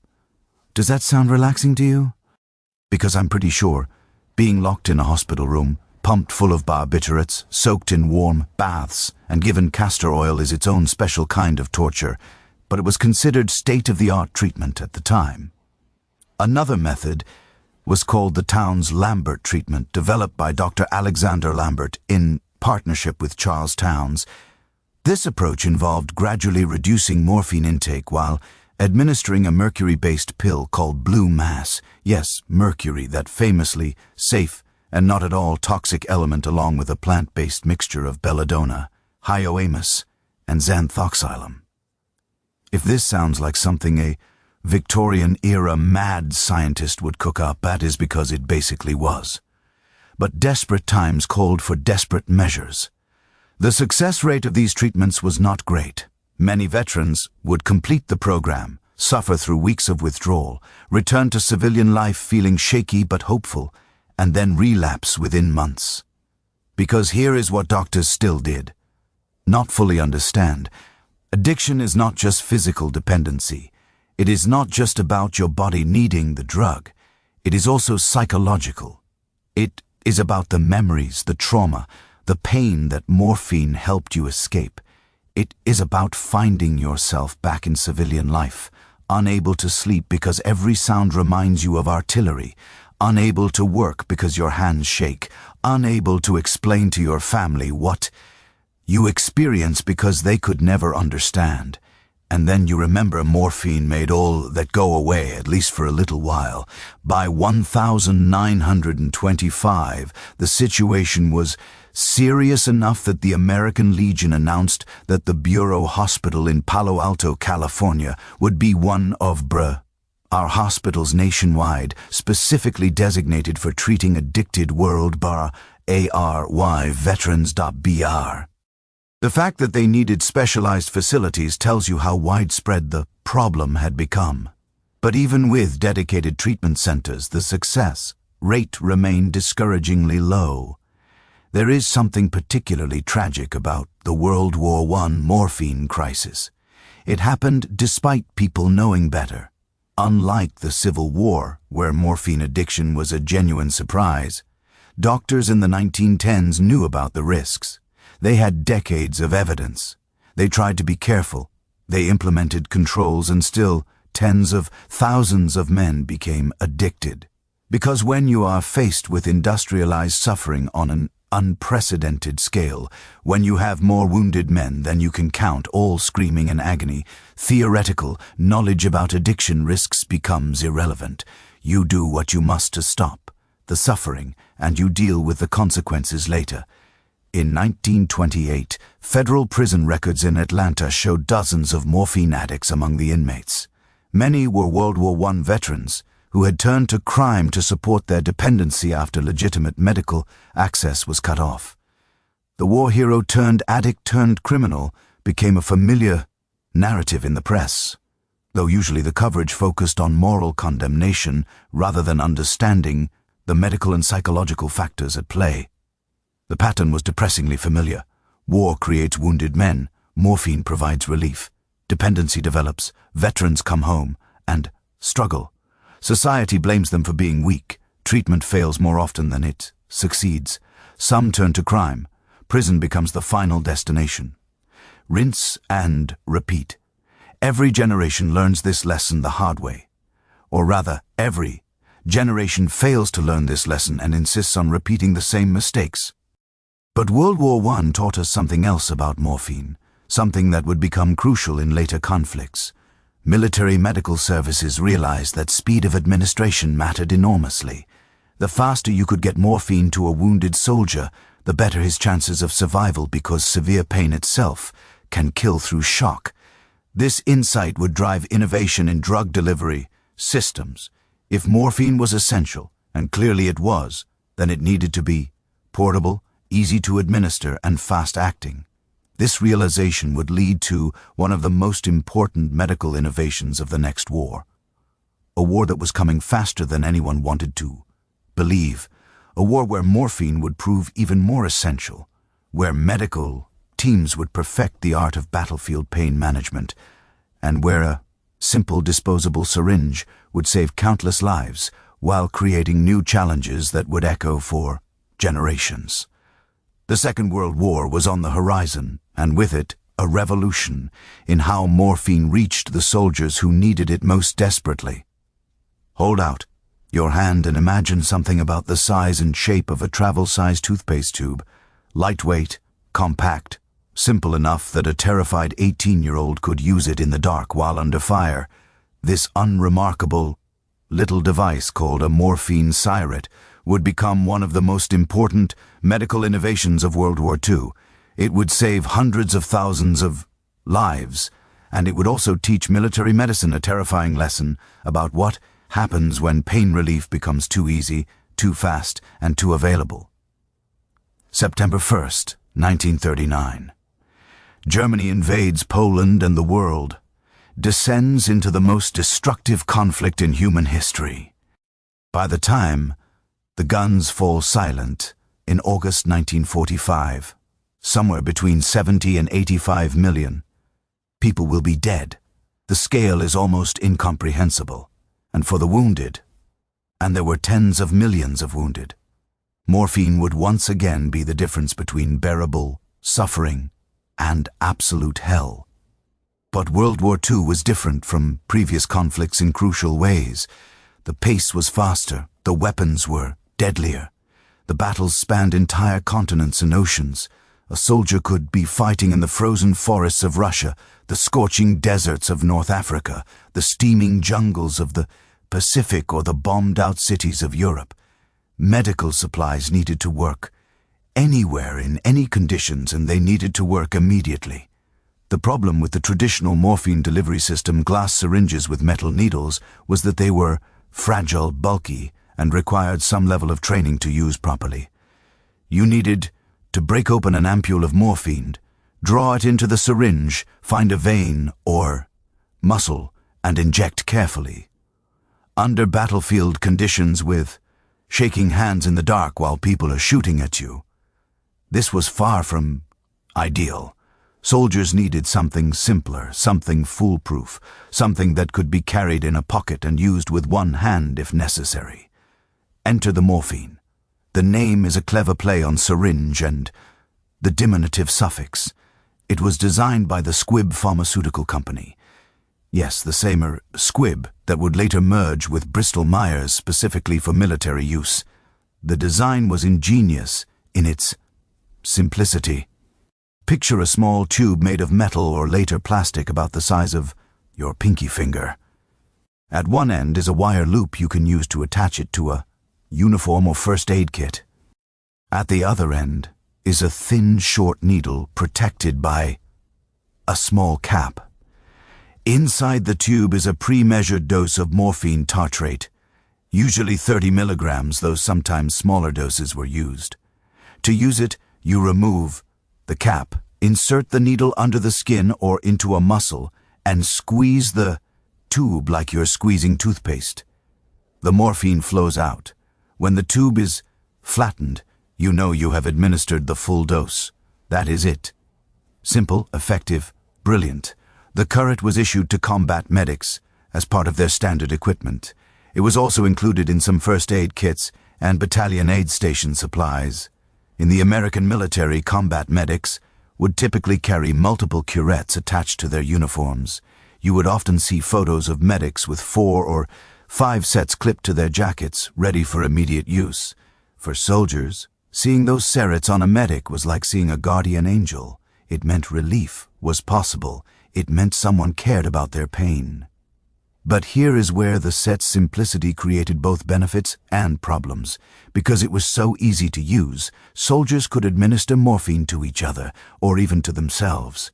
This was fantastic when a medic could not immediately reach a wounded man.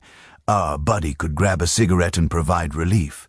But it also meant that dosing could get out of control very quickly, and in the chaos of combat, keeping track of who had received how much morphine was nearly impossible. Military medical protocols tried to address this. After administering a cerete, you were supposed to attach the empty tube to the wounded soldier's collar or uniform, usually by sticking the needle through the fabric. This served 2 purposes. It prevented the curette from being reused, a serious concern with scarce supplies, and it gave the next level of medical care crucial information about morphine administration. Additionally, medics were supposed to mark an M on the soldier's forehead, using a grease pencil or even the soldier's own blood. Gruesome, yes, but effective at communicating. This man has received morphine. In practice, though, these protocols broke down constantly. Imagine you're a 19-year-old soldier from Iowa, and you have just watched your best friend get hit by shrapnel. He is screaming. You have a cerate in your first aid kit. Are you going to carefully follow protocol, mark his forehead, attach the empty tube to his collar, and fill out paperwork? Or are You going to jam that needle into his leg, squeeze the tube and hope he stops screaming? Most chose the latter. You would too. This led to a dangerous phenomenon that military doctors discovered in Italy in November 1943, and it is one of the most fascinating and troubling medical observations of the entire war. Let me walk you through what happened. Allied forces are fighting their way up the Italian peninsula. It is late autumn. The weather is brutally cold and casualties are mounting. Wounded, soldiers are being brought into forward field hospitals in terrible condition. Injured, yes, but also suffering from shock and severe hypothermia. They arrive unconscious or semi-conscious, their skin icy to the touch, their blood pressure dangerously low. The medical teams do what they are trained to do. They warm the soldiers up using blankets and hot water bottles. They treat for shock by elevating legs and administering fluids. They perform emergency surgery if needed. Standard procedure. Many patients respond well. They warm up. Their vital signs stabilize. They regain consciousness. Success stories. But some patients, and this is where it gets bizarre, respond to warming and shock treatment by developing profound respiratory depression. Their breathing becomes slow and labored. Their pupils shrink to pinpoints. They drift into unconsciousness. The medical staff is baffled. These symptoms look exactly like morphine overdose, but according to the records, these men have not received morphine since arriving at the hospital. What is happening? The answer, once they figured it out, was both obvious and terrifying. These soldiers had received morphine on the battlefield, often multiple doses, sometimes as much as 90 milligrams over a few hours. But because they were in shock and severely cold, their peripheral circulation had essentially shut down. Blood was not flowing properly to their muscles and tissues, so the morphine injected into their arms or legs just sat there unabsorbed, doing nothing. The medics, seeing that the first set had no effect, administered a second one. Still no effect. So they gave a third, maybe a fourth. Each time the morphine accumulated in the cold, poorly circulated tissue, but did not enter the bloodstream. The soldier appeared resistant to morphine. But he was not resistant. The morphine was just not getting absorbed. Then the soldier arrives at the field hospital. The medical team warms him up. His circulation is restored. Blood starts flowing properly again. And suddenly, all at once, every single dose of morphine that was sitting in his tissues gets absorbed simultaneously into his bloodstream. It is like getting hit with 4 or 5 surgeries at the same time. The result is massive overdose, and in many cases death. The military medical staff were unintentionally killing soldiers who had survived their initial injuries. They were dying not from wounds, but from the very drug meant to save them. Can you imagine the horror of realizing this? You think you are rescuing someone, and you're actually delivering a lethal dose of morphine. This discovery led to important changes in battlefield morphine administration protocols. Medics were trained to inject morphine intramuscularly into the muscle, not under the skin, and to inject low enough on a limb that a tourniquet could be placed above the injection site if overdose symptoms developed. The site of injection, the time, and the dose were supposed to be recorded on the soldier's emergency medical tag. Those metal dog tags you see in movies, this information became literally life or death. But even with better protocols, the fundamental problem remained. Morphine was easy to administer, hard to track, and the line between enough and too much was dangerously thin, especially when you're dealing with soldiers in various states of shock, hypothermia, blood loss, and trauma. Bodies do not always respond predictably. Despite these challenges, the set was overwhelmingly successful. It is estimated that millions of sets were produced and distributed during World War II. Exact numbers are hard to come by because recording during wartime is never perfect. But we are talking about a scale that dwarfed anything from previous conflicts. Every American combat medic carried multiple curettes. British and Canadian forces used similar devices.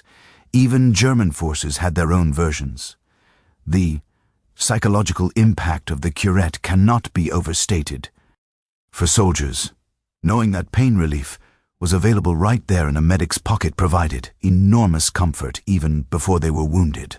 It was like a security blanket. The morphine might never be needed, but knowing it existed made the terror of combat slightly more bearable. And for those who did get wounded, that cigarette represented hope. It meant someone would make the pain stop. In the midst of chaos and violence, that was everything. There is a particularly touching detail in many World War II memoirs. Soldiers describe the moment when a medic arrived and pulled out a set as one of profound relief, not just because of the coming pain relief, but because it meant they were not alone. Someone had come for them. Someone cared. The morphine was medicine. Yes, but it was also a symbol of human compassion in the middle of mechanized slaughter. But we cannot ignore the other side of this story, because while the set saved countless lives and eased immeasurable suffering, it also created opportunities for misuse and dependency that previous delivery systems did not. The combination of easy availability, high stress, and the intense immediate relief morphine provided meant that some soldiers, not many, but some, began seeking out morphine for reasons beyond immediate physical pain. Combat is psychologically devastating. Imagine days, weeks, months of constant fear, watching friends die, never sleeping properly, always one explosion away from death. Some soldiers discovered that morphine did not just ease physical pain, it eased the psychological pain, too. It made the fear manageable. It created a few hours of peace in a world of relentless stress. And because cigarettes were relatively plentiful and not always carefully tracked, a determined soldier could sometimes access morphine without a legitimate medical reason. The military was aware of this problem and tried to control it. Surgeries were supposed to be issued only to medical personnel, not carried by regular infantry. But in the chaos of combat, supplies got mixed up. First aid kits with surgeries ended up in the wrong hands, and sometimes medics would discreetly help a soldier who was having a rough time even without a physical injury. It was a compassionate impulse, but it opened doors that were hard to close. After the war ended, many veterans came home with morphine dependency. The numbers were smaller than after the Civil War or World War I. The military had learned some lessons about limiting prolonged use, but they were still significant. Thousands of men found themselves unable to function without morphine. The transition from combat, where morphine was readily available and its use was normalized, to civilian life, where opioid use was heavily stigmatized and controlled, was brutal for these veterans. Treatment programs for addicted World War II veterans were marginally better than what was available after World War I, but not by much. The understanding of addiction as a brain disease was still decades away. Most treatment focused on willpower, discipline, and simply enduring withdrawal. Success rates remained discouragingly low. Many veterans ended up self-medicating with alcohol, which created its own set of problems. But World War II did teach military medicine something crucial. Morphine was too important to abandon despite its risks. The benefits vastly outweighed the dangers when used appropriately. The challenge was not to stop using morphine, but to use it more intelligently. This insight would drive decades of research into better pain management strategies, alternative delivery systems, and eventually the development of new opioid compounds designed to be less addictive than morphine. Of course, as we'll see, that last goal, creating less addictive opioids, has proven to be medicine's white whale. We keep thinking we've achieved it. We keep being wrong. But that is a story for later in our journey. For now, as World War II ends, and the world tries to rebuild from unimaginable destruction, morphine's role in medicine is secure. It has proven itself across 3 major conflicts. It has saved millions of lives. It has also created tens of thousands of addicts. Both things are true simultaneously. And that tension, that impossible balance between relief and dependency will define morphine's story for the rest of the 20th century and beyond. But the story of morphine in warfare was far from over. The next major conflict was brewing in Asia, and it would introduce a new variable into the equation. The soldiers heading to Korea and later Vietnam would not just have access to medical morphine, they would be fighting in regions where opium and Heroin production was endemic, where the drug was cheap, pure, and everywhere. And that combination, military morphine use plus easy access to street heroin, would create a crisis that would change how America thought about drugs, addiction, and veterans forever. The collision was inevitable. The consequences would reverberate for generations. If you were to draw a triangle on a map connecting the borders of Burma, Thailand, and Laos, you would outline one of the most productive opium-growing regions in human history. They call it the Golden Triangle, though there is nothing golden about what it has done to generations of people. And in the 1960s and 72nds, American soldiers were about to find themselves stationed right in the middle of it, with consequences that would reshape America's relationship with drugs forever. Let me take you back to the late 1940s, right after World War II ends. The global heroin landscape is about to undergo a massive shift. And understanding this shift is crucial to understanding what happened to American soldiers 2 decades later. Before the war, most of the world's heroin was produced in Turkey, smuggled through Europe, particularly through Marseille, France, in what became known as the French Connection, and then distributed to the United States and other markets. It was controlled by organized crime, primarily the Italian and Corsican mafias. But World War II disrupted everything. Supply routes were destroyed. Criminal networks were shattered.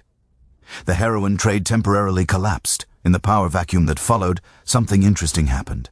Opium production in Southeast Asia, which had been significant but not dominant, suddenly became the primary source for global heroin supply. And this was not random.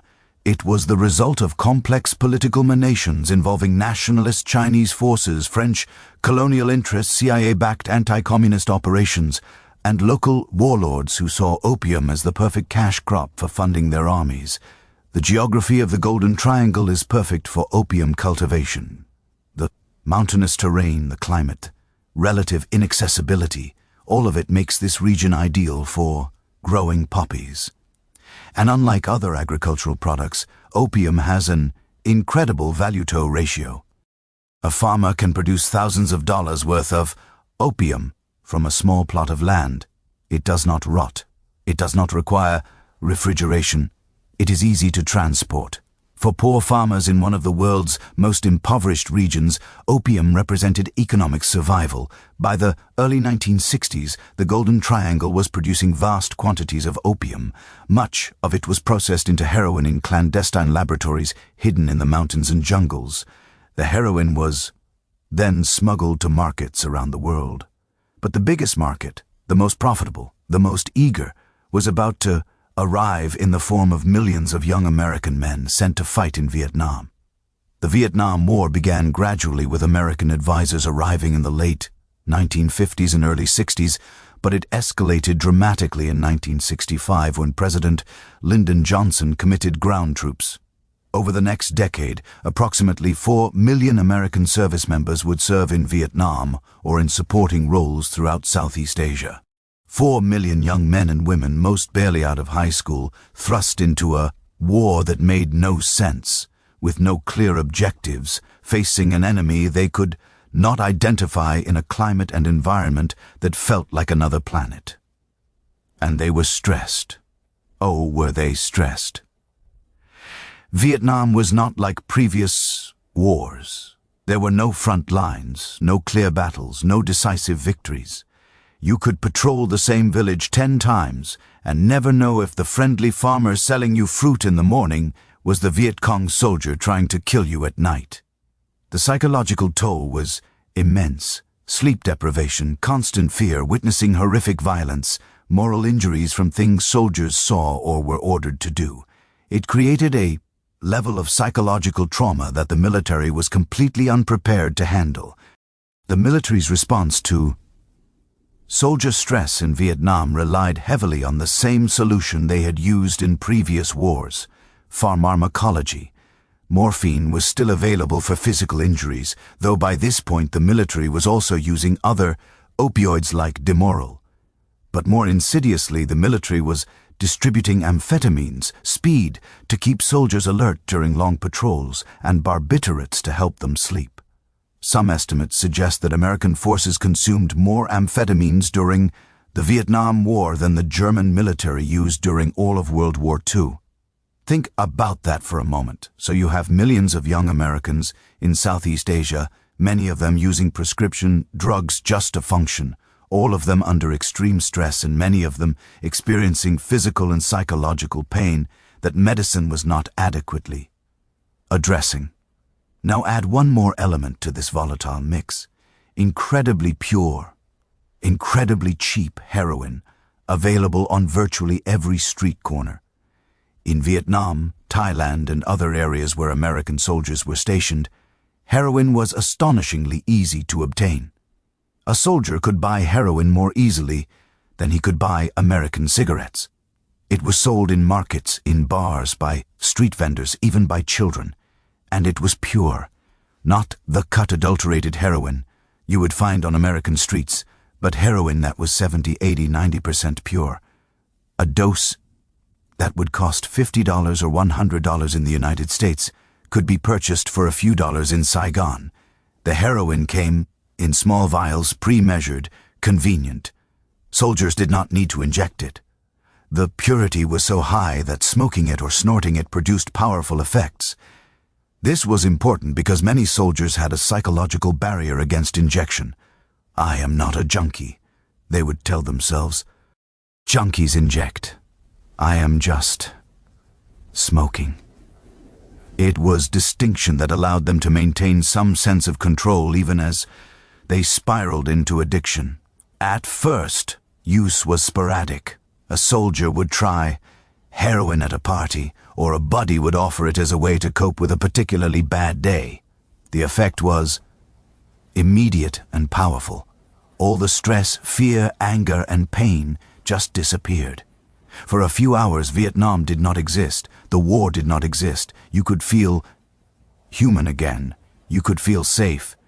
After months of constant hypervigilance, that relief was intoxicating in itself. Military commanders initially underestimated the scope of the problem. Drug use was officially prohibited, of course, but enforcement was sporadic and inconsistent. Some officers looked the other way, figuring that if heroin kept their soldiers functional and less likely to crack under stress, it was an acceptable trade-off. Others tried to crack down hard, but found it nearly impossible. How do you enforce drug prohibition in a combat zone where the local population is selling the drugs, where supply is unlimited, and where your soldiers are so stressed that they will do anything for relief? By the early 1970s, heroin use among American troops in Vietnam had reached epidemic proportions. A study conducted by the Department of Defense in 1971 found that approximately 20% of American service members in Vietnam had tried heroin, and roughly 10 to 15% were using it regularly. 10 to 15%. That means in a typical unit of 100 men, 10 to 15 were heroin users. Some units had even higher rates. Think about the implications. These were not street addicts or career criminals. These were regular American kids, farm boys from Iowa, factory workers, sons from Detroit, college students who could not get deferments, volunteers who believed in serving their country. They came from every background, every economic class, every race, and a significant percentage of them were using heroin just to cope with the daily reality of Vietnam.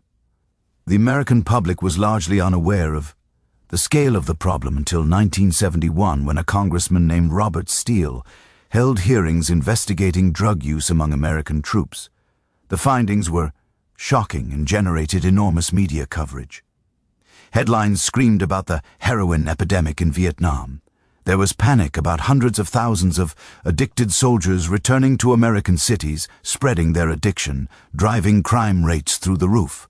President Richard Nixon, seizing on the issue, declared drug abuse public enemy number one and used the Vietnam heroin crisis to justify massive expansion of drug enforcement and treatment programs. In June 1971, Nixon created the Special Action Office for Drug Abuse Prevention and dramatically increased funding for addiction treatment. This was the beginning of what would later be called the War on Drugs, though Nixon himself did not use that exact phrase at the time. But here is where the story takes a surprising turn. When Vietnam veterans actually started coming home in large numbers, something unexpected happened. Most of them stopped using heroin. Not all, but most. Studies that followed. Veterans after their return found that approximately 90% of those who had used heroin in Vietnam did not continue using it once they got home. 90%. This was completely contrary to what everyone expected. Why? How was this possible? Addiction was supposed to be this incredibly powerful force that trapped people for life. Yet here were thousands of young men who had been using heroin regularly for months or even years, and they just stopped. What explained this? The answer revolutionized how we understand addiction. It turns out that environment matters enormously. In Vietnam, these soldiers were in a situation of constant stress, fear, and trauma. Heroin provided escape from an unbearable reality. But when they came home to America, even if home was not perfect, even if they struggled with readjustment, the fundamental context was different. They were not being shot at. They were not watching friends die. They were not sleeping in the jungle wondering if tonight would be their last night alive. Remove the extraordinary stressor, and most people could leave the drug behind. This suggested that addiction was not just about the drug's chemical hooks in your brain. It was also about why you were using the drug in the first place. If you were using heroin to escape an intolerable situation, and then that situation ended, you might not need the heroin anymore. This insight that context and environment are crucial factors in addiction was groundbreaking. A psychologist named Lee Robbins conducted extensive follow-up studies of Vietnam veterans and published her findings throughout the 1970s. Her work demonstrated that addiction was far more complex than the prevailing once an addict, always an addict model suggested. It showed that recovery was possible even without formal treatment, if the underlying circumstances that drove drug use changed. But, and this is important, that still left 10% of Vietnam veteran heroin users who did not stop when they came home. 10% does not sound like much until you do the math. If roughly 400,000 service members tried heroin in Vietnam and 15% of those became regular users, that is 60,000 men. And if 10% of those continued using after returning home, we're talking about 6,000 veterans who came back with serious heroin addictions that did not resolve on their own. 6,000 might seem like a small number in the grand scheme of things, but each one represents a human tragedy. These were men who could not shake the drug, who found that even back in America, civilian life was so difficult, so alienating, so painful that heroin remained preferable to sobriety. Many had untreated post-traumatic stress disorder, a diagnosis that would not be officially recognized until 1980. They had nightmares, flashbacks, survivors, guilt, moral injuries from things they did or witnessed. Heroin was the only thing that quieted their minds.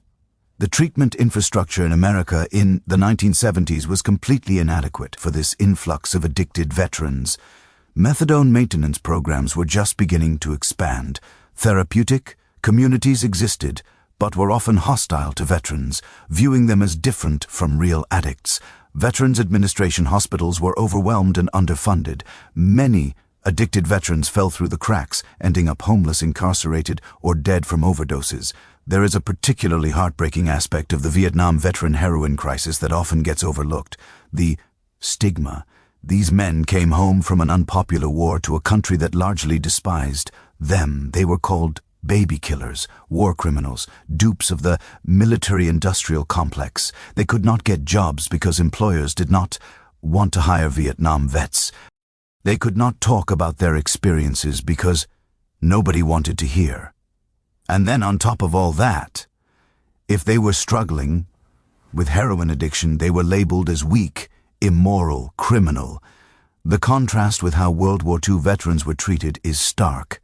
World War II vets came home as heroes.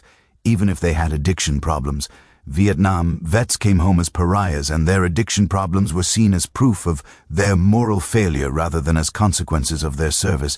It is no wonder that many Vietnam veterans report feeling more isolated and damaged by how America treated them after the war than by the war itself. The Vietnam heroin crisis also fundamentally changed how the military approached drug use. After Vietnam, the Department of Defense implemented much stricter drug testing programs. Random urinalysis became standard. Soldiers could be discharged for drug use. The goal was to prevent another Vietnam-scale epidemic. And to be fair, these measures did reduce drug use in the military, but they also drove it underground and created a culture where seeking help for addiction became career suicide.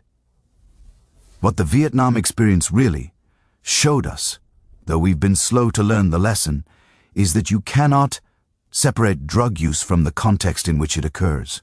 Soldiers used heroin in Vietnam because Vietnam was hell, and heroin made hell bearable. When hell ended, most of them did not need heroin anymore. This suggests that the solution to drug epidemics is not just better law enforcement or more treatment beds, but addressing the underlying reasons why people feel the need to escape their reality in the first place. But even as military medicine was grappling with the Vietnam heroin crisis, civilian medicine was experiencing its own morphine renaissance. Because by the 1960s and 70s, doctors were rediscovering something important. Morphine used carefully and appropriately was an incredible tool for managing end-of-life pain and suffering. A hospice movement was emerging that would transform how we think about death and dying, and morphine was about to become not a curse but a blessing for millions of patients in their final days.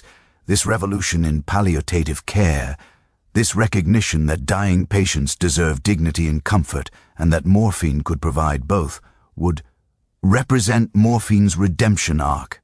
After a century of creating addiction crisis in the wake of wars, morphine was about to prove that it could also be a force for profound compassion and mercy. The story of how that happened and how a remarkable woman in England changed end-of-life care forever. That is where we turn next.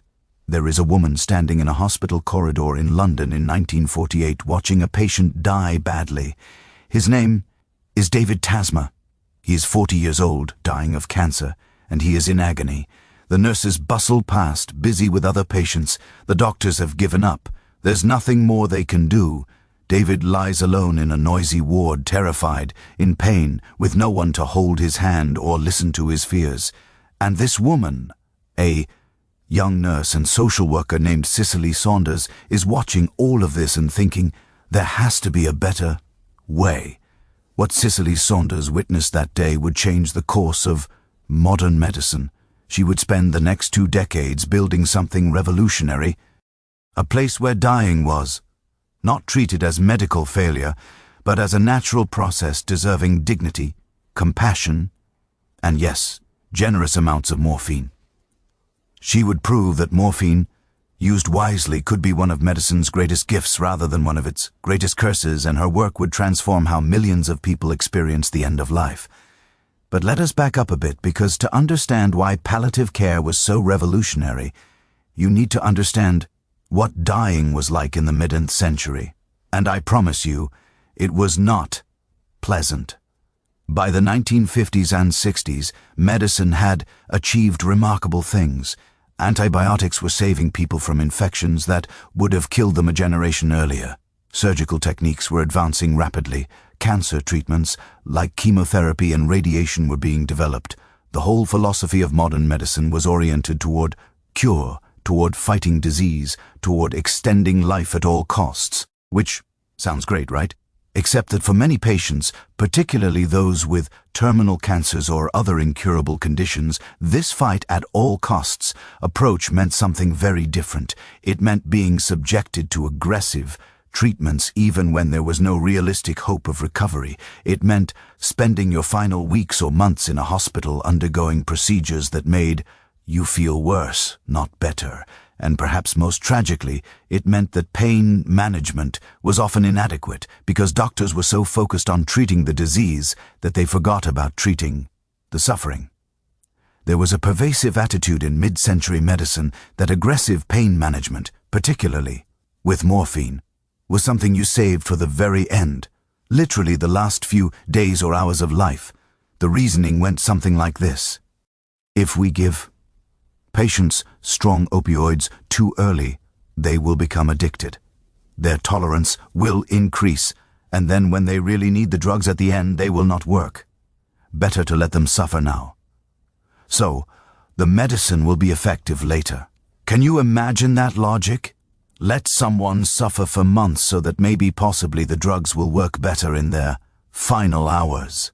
It is almost cruel in its calculation, and it was based on a fundamental misunderstanding of how pain tolerance and addiction actually work. Patients with terminal cancer would lie in hospital beds in pain that they described as unbearable, and they would be told by nurses, "Sorry, it is not time for your next dose yet." The morphine would be given on a strict schedule, maybe every 4 or 6 hours, regardless of whether the patient was in pain or not.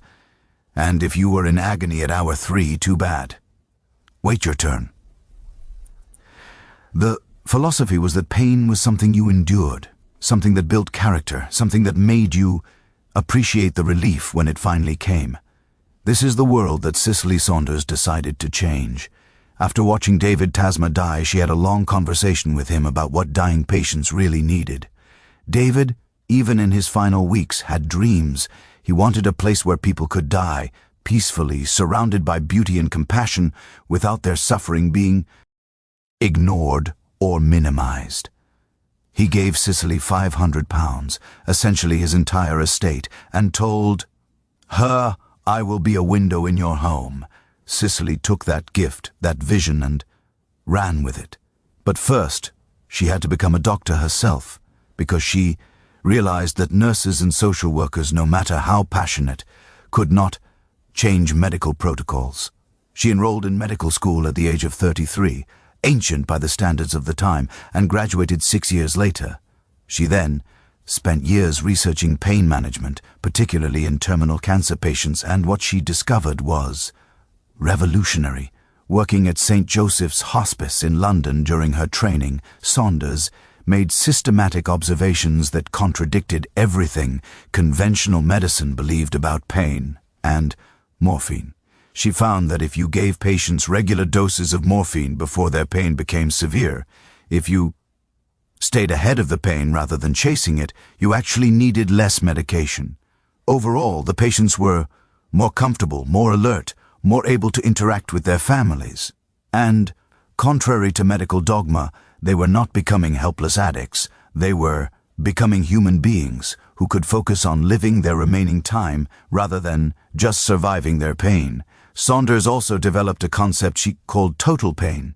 She recognized that suffering at the end of life was not just physical, it was emotional. Fear of death, fear of abandonment, grief over leaving loved ones. It was social, isolation, loss of role and identity, worry about being a burden. It was spiritual questions about meaning, about what comes after, about whether your life mattered, physical pain, emotional distress, social isolation, and spiritual anguish all interacted and amplified each other. You could not effectively treat one without addressing the others. This holistic approach was radical. Medicine had become increasingly specialized and reductionist. Break the body down into systems. Treat each system separately. Saunders was saying, no, we need to treat the whole person. We need teams that include doctors, nurses, social workers, chaplain, volunteers. We need to listen to what patients and families actually need, not just what we think they need. In 1967, Cicely Saunders founded St. Christopher's Hospice in London, the first modern hospice designed specifically to provide this kind of comprehensive end-of-life care. The building itself was designed to be welcoming with large windows letting in natural light, spaces for families to gather, rooms that felt like home rather than hospital. And the approach to pain management was revolutionary.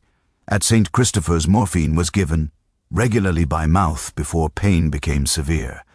They used liquid morphine mixed in water or juice which patients could take easily even when swallowing pills became difficult. The doses were individualized, titrated carefully to each patient's needs and increased without arbitrary limits if pain required it. The goal was comfort, not some abstract fear about addiction in people who were dying. The results were remarkable. Patients who arrived at St. Christopher's in terrible pain, having been under-medicated for months, would within days become comfortable enough to engage with life again. They could talk with their families, share memories, say goodbyes, find peace. Many described feeling like themselves for the first time in months. The morphine did not make them unconscious or incoherent.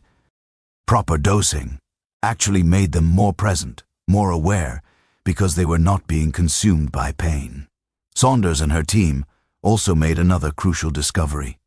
Patients receiving adequate pain control did not show the kind of tolerance and dose escalation that doctors feared.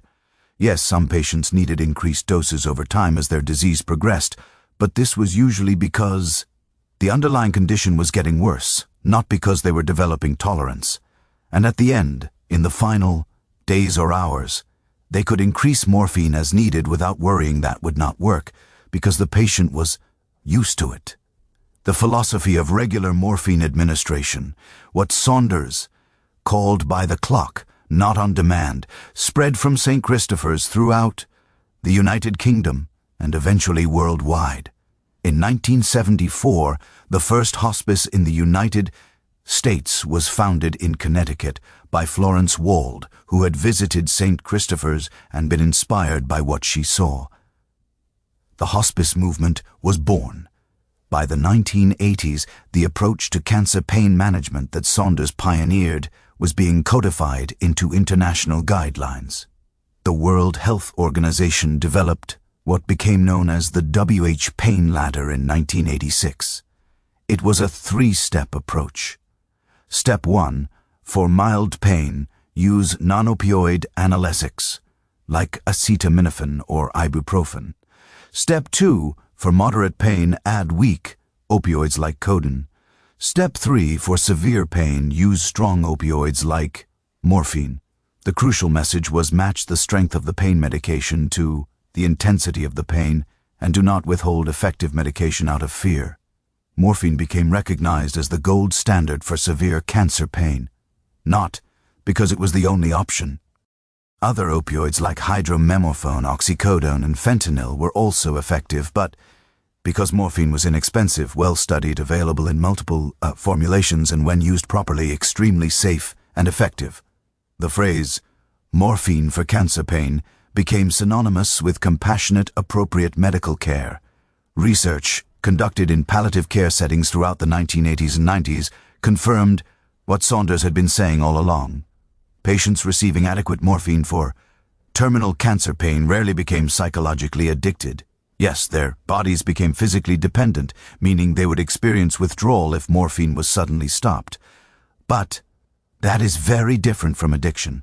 Addiction is characterized by compulsive use despite harm, loss of control, and continued use despite desire to stop. Cancer patients taking morphine for pain showed none of these characteristics. When their pain decreased or resolved for any reason, they could reduce or stop morphine without difficulty. This distinction between physical dependence and psychological addiction became crucial. It meant that doctors could prescribe morphine for legitimate pain without the paralyzing fear that they were creating addicts. It meant patients could take morphine without the stigma and shame associated with drug addiction. It represented a fundamental shift in how medicine understood opioids. By the 1990s, morphine use in palliative care was standard practice worldwide. Studies showed that over 90% of patients in hospice care received opioids in their final weeks, and morphine was by far the most commonly prescribed. For many dying patients, morphine made the difference between unbearable suffering and a death that, while still sad, was peaceful and dignified. There are countless stories from hospice nurses about the transformative effect of adequate morphine. The terminal cancer patient who had not smiled in months but after proper pain control was able to enjoy her grandchildren's visit. The elderly man, dying of heart failure, who could finally sleep through the night without gasping for air because morphine eased both his pain and his breathlessness. The woman who made peace with her estranged daughter in those final days because she was comfortable enough to have difficult conversations. Morphine also proved valuable for symptoms beyond pain. It is remarkably effective for treating severe breathlessness at the end of life, that terrifying sensation of not being able to get enough air. Low doses of morphine reduce the sensation of dyspnea without significantly depressing breathing. For patients dying of lung disease or heart failure, this can be the difference between drowning in panic and dying peacefully. Modern hospice and palliative care also developed increasingly sophisticated ways to deliver morphine. Beyond the traditional oral liquid that Saunders pioneered, there are now extended-release morphine tablets that last 12 or 24 hours. There are morphine suppositories for patients who cannot swallow. There are subcutaneous morphine injections for when oral administration is no longer possible. There are continuous morphine infusions delivered by portable pumps. All of this technology serves one goal: matching morphine delivery to patient needs. The success of morphine in palliative care represents one of medicine's genuine triumphs.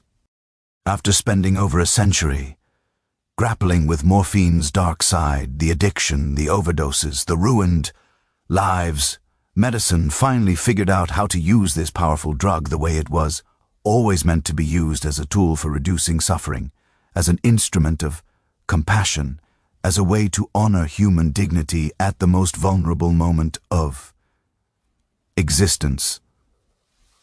And this is where the story gets complicated again. The very success of morphine in palliative care would contribute to a massive overcorrection in how medicine thought about opioid prescribing in general. Because if morphine was safe and appropriate for dying cancer patients, some doctors and pharmaceutical companies reasoned, why not use it more liberally for all kinds of chronic pain? If we'd been too stingy with opioids in the past, maybe now we should be more generous. What could possibly go wrong with that logic? What went wrong catastrophically, devastatingly wrong, was the opioid epidemic of the late 20th and early 21st centuries, a pharmaceutical disaster that would make the heroin crisis of the 1920s look small by comparison. A crisis fueled by OxyContin, by overprescribing, by corporate greed disguised as compassion, by doctors who genuinely thought they were helping, but who were actually feeding an epidemic that would kill hundreds of thousands. The pendulum was about to swing from undertreating pain to creating mass addiction, and morphine's chemical cousins would be at the center of it all. In 1995, a pharmaceutical company called Purdue Pharma launched a drug that they claimed would revolutionize pain management. It was called OxyContin, a time-released formulation of oxycodone designed to provide 12 hours of pain relief from a single pill. The marketing was brilliant, the sales pitch was compelling, and the consequences would be absolutely catastrophic. What happened next was not just a medical mistake. It was a disaster built on lies, greed, and a willful blindness to warning signs that were visible from the very beginning. Let me take you back to the early 1990s, because understanding the context is crucial to understanding how we ended up here. By this point in our story, morphine had been redeemed through palliative care. The hospice movement had shown that opioids could be used compassionately and effectively for dying patients. This was genuinely good progress, but it created an intellectual environment where questioning opioid use became associated with cruelty, with withholding relief from suffering patients. At the same time, there was a growing movement in medicine to take pain more seriously. For decades, centuries really, medicine had treated pain as an inevitable part of illness, something patients just had to endure.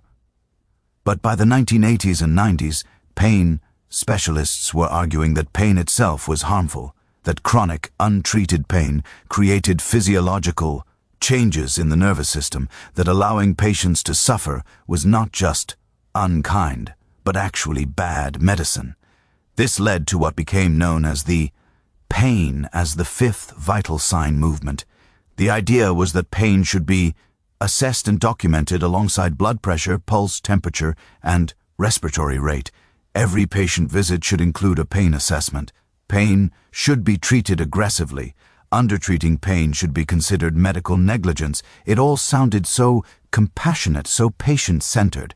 What could possibly be wrong with taking pain seriously? Here is what was wrong. The movement was heavily influenced and funded by pharmaceutical companies who had a vested interest in selling more opioid medications. Documents that have since come to light show that companies like Purdue Pharma sponsored continuing medical education programs, funded patient advocacy groups, and paid prominent physicians to spread the message that opioids were safe and effective for chronic pain. They were essentially creating the market for their product by convincing doctors and patients that chronic pain was wildly undertreated and that opioids were the solution. When OxyContin launched in 1995, Purdue Pharma's marketing campaign was unlike anything the pharmaceutical industry had seen before. They hired an army of sales representatives who made hundreds of thousands of visits to doctors' offices. They hosted all expense-paid conferences at luxury resorts. They created patient education, materials emphasizing that addiction was rare, claiming that less than 1% of patients taking opioids for pain would become addicted. They specifically marketed OxyContin as less addictive than other opioids because it was time-released, arguing that the gradual release prevented the euphoric high that led to addiction. Every single part of that marketing pitch was either misleading or outright false. But doctors believed it because it came from a respected pharmaceutical company, because it was presented at medical conferences, because prestigious pain specialists endorsed it, and honestly, because doctors wanted to believe it. Nobody goes into medicine because they enjoy watching people suffer. The idea that we finally had a safe, effective tool for treating chronic pain was appealing. It felt like progress. OxyContin prescriptions exploded. In 1996, the year after its launch, Purdue Pharma had $44 million in OxyContin sales. By 2000, that number had jumped to over $1 billion. $1 billion in just 5 years. That is not normal drug adoption. That is the epidemic of prescribing. And here is what was happening on the ground. Patients with chronic back pain, arthritis, fibromyalgia, headaches, conditions that in previous decades might have been treated with physical therapy, exercise, non-opioid, medications, or simply learned coping strategies, were now being prescribed. OxyContin, 30-day supplies, 60-day supplies, sometimes higher doses than even terminal cancer patients were receiving, refill after refill after refill. For many patients it worked wonderfully. At first the pain decreased. They could function better. They felt grateful to their doctors for finally taking their suffering seriously. But then something started happening. The medication did not work as well after a few months. The pain would return. The obvious solution seemed to be increasing the dose. So doses went up and up and up. And for some patients, not all but a significant percentage, the medication stopped being about pain relief and became about avoiding withdrawal. They were trapped. Do you remember the lesson from Vietnam about how environment and context matter enormously in addiction? Well, here is the thing about prescription opioid dependence. It develops gradually, insidiously, in people who are not seeking to get high, who are following their doctor's orders, who started with legitimate pain. One day you realize you cannot function without the medication. You wake up every morning feeling terrible until you take your pill. You panic when you're running low on your prescription. You start thinking about the medication constantly, and you have no framework for understanding what is happening to you because you are not a drug addict. You are a patient following medical advice. By the early 2000s, the consequences were becoming impossible to ignore. Emergency rooms were seeing increasing numbers of opioid overdoses. Pain clinics, many of them essentially legal drug dealers masquerading as medical practices, were popping up everywhere, prescribing massive quantities of opioids with minimal oversight. People were crushing OxyContin pills and either snorting the powder or dissolving it and injecting it, bypassing the time-release mechanism to get an immediate powerful high. Pharmacy. Robberies increased as pills became street currency, and death started climbing rapidly. Here is a statistic that should make your blood run cold. In 1999, about 4,000 people died from prescription opioid overdoses in the United States. By 2010, that number had more than quadrupled to over 16,000 deaths, and it kept climbing. In 2017, the peak year, over 17,000 Americans died from prescription opioid overdoses. That is over 47 people every single day. One death roughly every 30 minutes just from prescription opioids, not even counting heroin or illicit fentanyl. But here is where the story gets even darker. As prescribing regulations tightened in the early 2010s, as doctors became more cautious, as states implemented prescription monitoring programs, something predictable happened. People who had become dependent on prescription opioids could no longer get them legally. Their doctors cut them off, either from fear of legal consequences or from genuine concern about the risks. Insurance companies started requiring prior authorizations and limiting quantities. The pills that had been easy to obtain suddenly became difficult or impossible to get. So what did these people do? Many of them turned to heroin because heroin is just another opioid. It scratches the same itch, so to speak. It prevents withdrawal. And, crucially, it was cheaper and more accessible than pills on the black market. A single OxyContin pill might cost $30 or $40 on the street. The equivalent amount of heroin might cost $10 or $15. The economic logic was brutal but clear. Studies have shown that approximately 80% of people who started using heroin in the 2010 seconds had first misused prescription opioids. 80%. The prescription opioid epidemic directly fed the heroin epidemic. We created addicts through legal medical prescribing, and then we pushed them toward illegal drugs when we cut off their supply. It is hard to imagine a more destructive policy outcome, and then it got worse because heroin dealers, facing competition and wanting to maximize profits, started cutting their product with something even more dangerous: fentanyl. Now, fentanyl is a legitimate medical drug. It is a synthetic opioid that is extremely useful in hospital settings for anesthesia and pain management, but it is also incredibly potent. Fentanyl is approximately 50 to 100 times more powerful than morphine. A dose the size of a few grains of salt can be lethal. Street fentanyl started appearing in the drug supply around 2013, and overdose deaths exploded. Because users thought they were buying heroin, they knew how much heroin they could safely use. But they were actually getting fentanyl, which required much smaller doses. The margin between an effective dose and a lethal dose became razor thin. People were dying in shocking numbers. The overdose death rate in the United States more than tripled between 2010 and 2017. In 2017, President Donald Trump declared the opioid crisis a public health emergency. By that point, over 70,000 Americans were dying every year from drug overdoses, with opioids involved in nearly 70% of those deaths. To put that in perspective, that is more American deaths in a single year than the entire Vietnam War. Every year, year after year after year. The human toll is staggering beyond comprehension. Families destroyed, children left orphaned or born with neonatal abstinence syndrome because their mothers were dependent during pregnancy.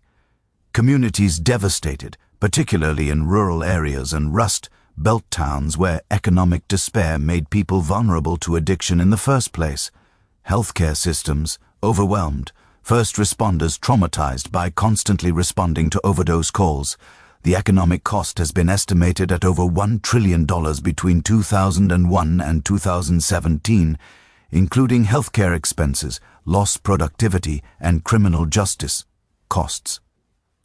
And here is the really infuriating part. Purdue Pharma knew.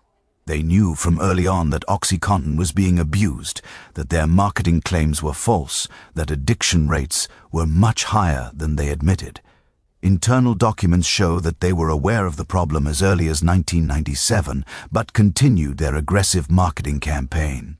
In 2007, Purdue Pharma and 3 executives plead guilty to federal charges of misleading regulators, doctors, and patients about OxyContin's addiction risks. They paid over $600 million in fines. $600 million sounds like a lot until you remember they had made billions in profits. It was essentially a cost of doing business, and they kept selling OxyContin.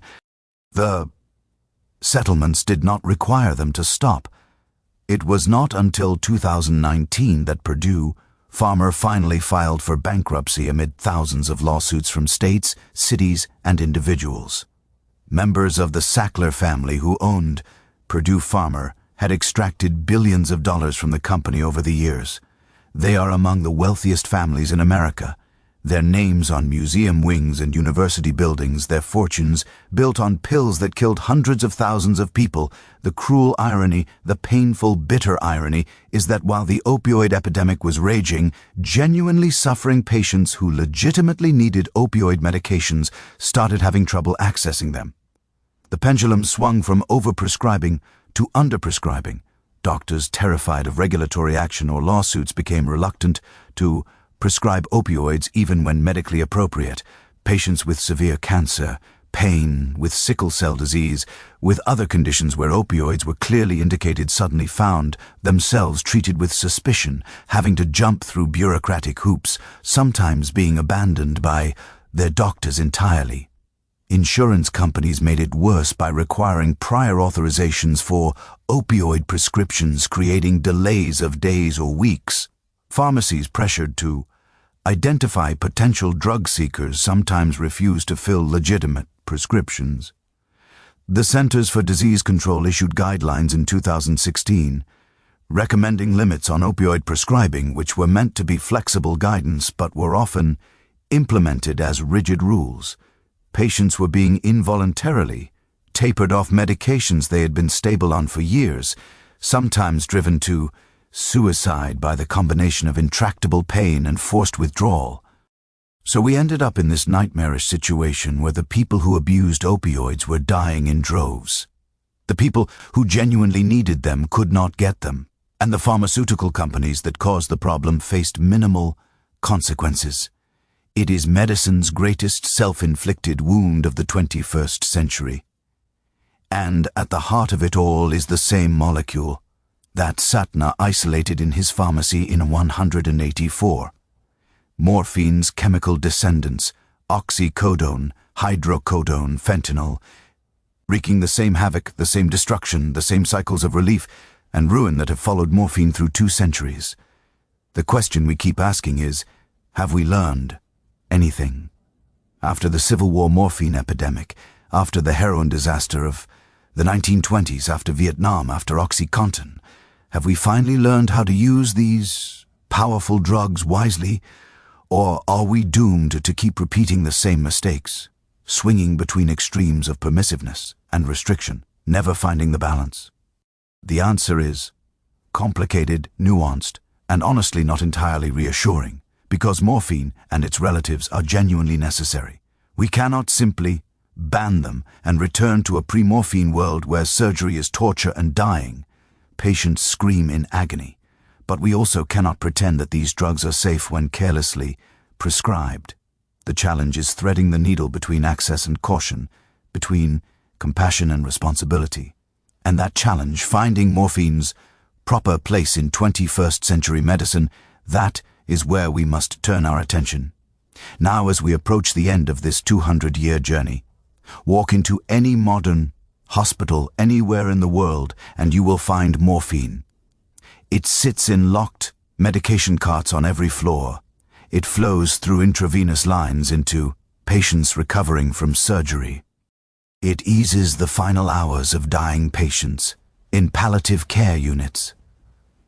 After 220 years, morphine remains as essential to modern medicine as it was the day certain first isolated those white crystals, and yet we still have not figured out how to use it without creating catastrophic collateral damage. So where do we stand today? What have we learned? And more importantly, where do we go from here? Let me start with the good news, because there is genuinely good news in this story. Modern pain management, when done correctly, is light years ahead of what was available even 30 years ago. We understand pain mechanisms better. We have multiple medication options. We have non-pharmacological approaches like nerve blocks, physical therapy, psychological interventions. And crucially, we have accumulated decades of research showing us exactly how opioids should and should not be used in hospital settings.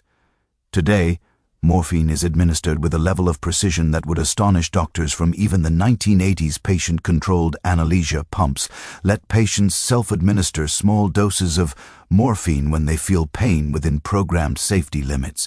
This gives patients control while preventing overdose. Continuous monitoring of respiratory rate, oxygen saturation, and level of consciousness ensures that if problems develop, medical staff can respond immediately. The combination of technology and protocol has made morphine incredibly safe when used in acute care settings. For post-surgical pain, the approach has evolved dramatically. Instead of relying solely on opioids, modern hospitals use what is called multimodal analgesia, combining different types of pain medications that work through different mechanisms. You might receive a local anesthetic injection at the surgical site, a non-steroidal anti-inflammatory drug like ibuprofen, acetaminophen, and then a modest dose of an opioid like morphine only if the other medications are insufficient. This reduces total opioid exposure while providing excellent pain control. In palliative care and hospice, morphine remains the gold standard for managing severe pain at the end of life. The protocols developed by Cicely Saunders and refined over decades have been proven safe and effective in millions of patients. A dying cancer patient receiving appropriate morphine dosing is not at risk of becoming an addict. That is not even a relevant concern. The focus is entirely on comfort and dignity, and in this context, morphine is one of medicine's greatest gifts. It allows people to die without the torture of uncontrolled pain. That matters enormously. Emergency medicine has also gotten much better at using morphine appropriately. When someone comes into an emergency department with a broken bone, a kidney stone, a severe burn, or any acutely painful condition, there is no longer the old-fashioned mentality of let them tough it out. Providing rapid pain relief is considered essential care, but emergency physicians have also developed sophisticated tools for identifying patients at higher risk for opioid misuse, and they typically provide only small quantities of opioids for discharge, enough to bridge to follow-up care, but not enough to create dependency. So in acute pain situations, surgery, trauma, end-of-life care, we have largely figured out how to use morphine and related opioids safely and effectively. The success stories are real and significant. The ongoing challenge, the place where we continue to struggle, is chronic non-cancer pain. This is the gray zone, the difficult territory, the place where well-meaning doctors and genuinely suffering patients keep running into trouble. Here is the fundamental problem. Chronic pain conditions like fibromyalgia, chronic back pain, arthritis, neuropathic pain, these are not like acute pain. Acute pain is your body's alarm system saying something is wrong. Fix it. Chronic pain is that alarm system malfunctioning, continuing to fire long after the initial injury has healed or when there is no injury at all. And here is the thing about chronic pain. It often does not respond well to opioids long term. Not because opioids are not powerful, they are, but because chronic pain involves changes in the nervous system that opioids do not address. Multiple large studies over the past 2 decades have shown that for most chronic pain conditions, opioids provide minimal benefit after a few months. Tolerance develops, side effects accumulate, quality of life often decreases rather than improves, and the risk of developing opioid use disorder is significant, much higher than Purdue Pharma ever admitted, though nowhere near 100% either. Current estimates suggest that between 8 and 12% of patients prescribed opioids for chronic pain will develop problematic use. That is not everyone, but it is not rare either. So modern pain medicine guidelines from organizations like the Centers for Disease Control, the American Pain Society, and international bodies all say essentially the same thing. Opioids should be a last resort for chronic non-cancer pain, used only after other treatments have failed, prescribed at the lowest effective dose with regular monitoring and frequent reassessment. Opioids should not be the first line of treatment, should not be prescribed indefinitely without evaluation, and should never be prescribed without considering alternatives. This sounds reasonable in theory. In practice, it is incredibly difficult, because what do you do with the patient who has tried everything else? Physical, therapy, exercise, acupuncture, non-opioid medications, nerve blocks, psychological counseling, and nothing works. What do you do when someone is in genuine debilitating pain that destroys their quality of life? Do you say, sorry, we cannot give you opioids because of population-level statistics and societal risks, or do you treat the individual in front of you who is suffering? This is the impossible position that conscientious doctors find themselves in today. They are being pulled in opposite directions. On one side, there is the very real opioid epidemic with tens of thousands of deaths per year, regulatory scrutiny, potential legal liability, and professional guidelines urging caution. On the other side, there are real patients with real pain, pleading for relief, unable to work or function or enjoy life because of their suffering. And then there are the patients who were already on chronic opioids before the guidelines changed. Millions of Americans were prescribed long-term opioid therapy during the permissive era of the late 1990s and early 2000s. Many have been stable on these medications for years or even decades. They are not getting high. They are not misusing their medications. The opioids genuinely help them function. But now there is intense pressure to taper everyone off opioids regardless of individual circumstances. Forced tapering when done too quickly or without adequate support has had devastating consequences. Some patients, when cut off from medications they have depended on for years, have turned to street drugs. Others have experienced severe withdrawal and return of pain so intense they became suicidal. There have been documented cases of patients taking their own lives after being involuntarily tapered off opioid medications. The very policy meant to prevent harm has in some cases caused exactly the kind of harm it was supposed to prevent.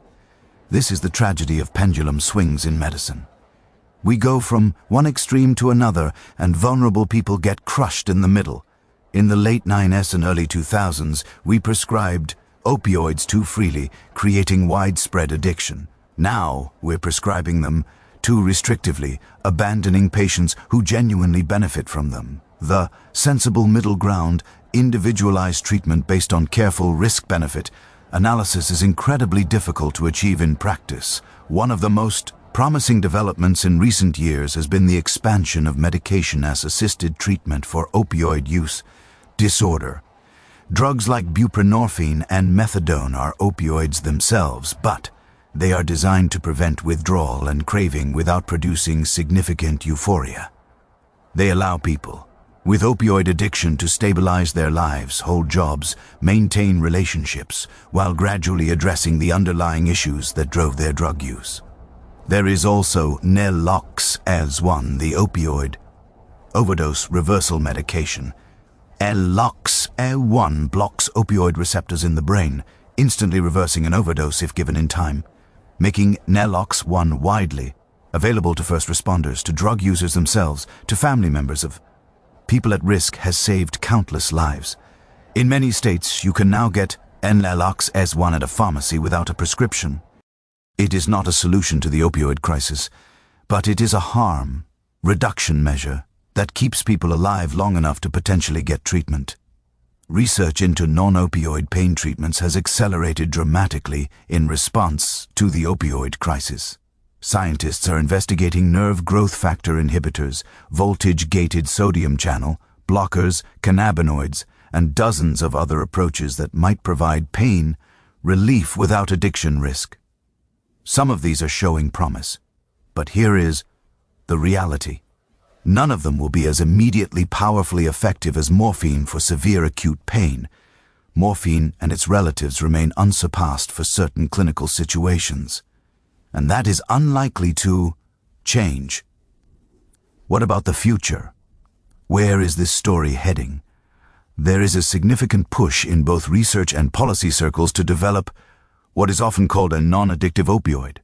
This has been the holy grail of pain research for decades. The idea is to find or create a compound that activates opioid receptors to provide pain relief but somehow does not trigger the reward pathways that lead to addiction.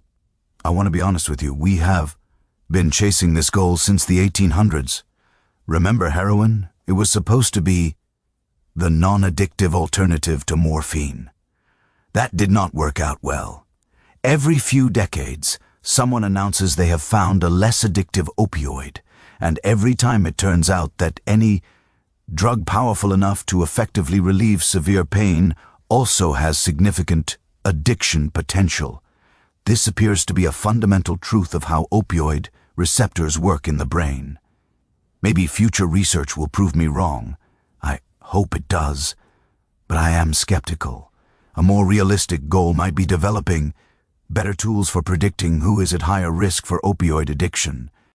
Genetic studies have identified certain variations that affect how people metabolize opioids and how sensitive they are to reward effects.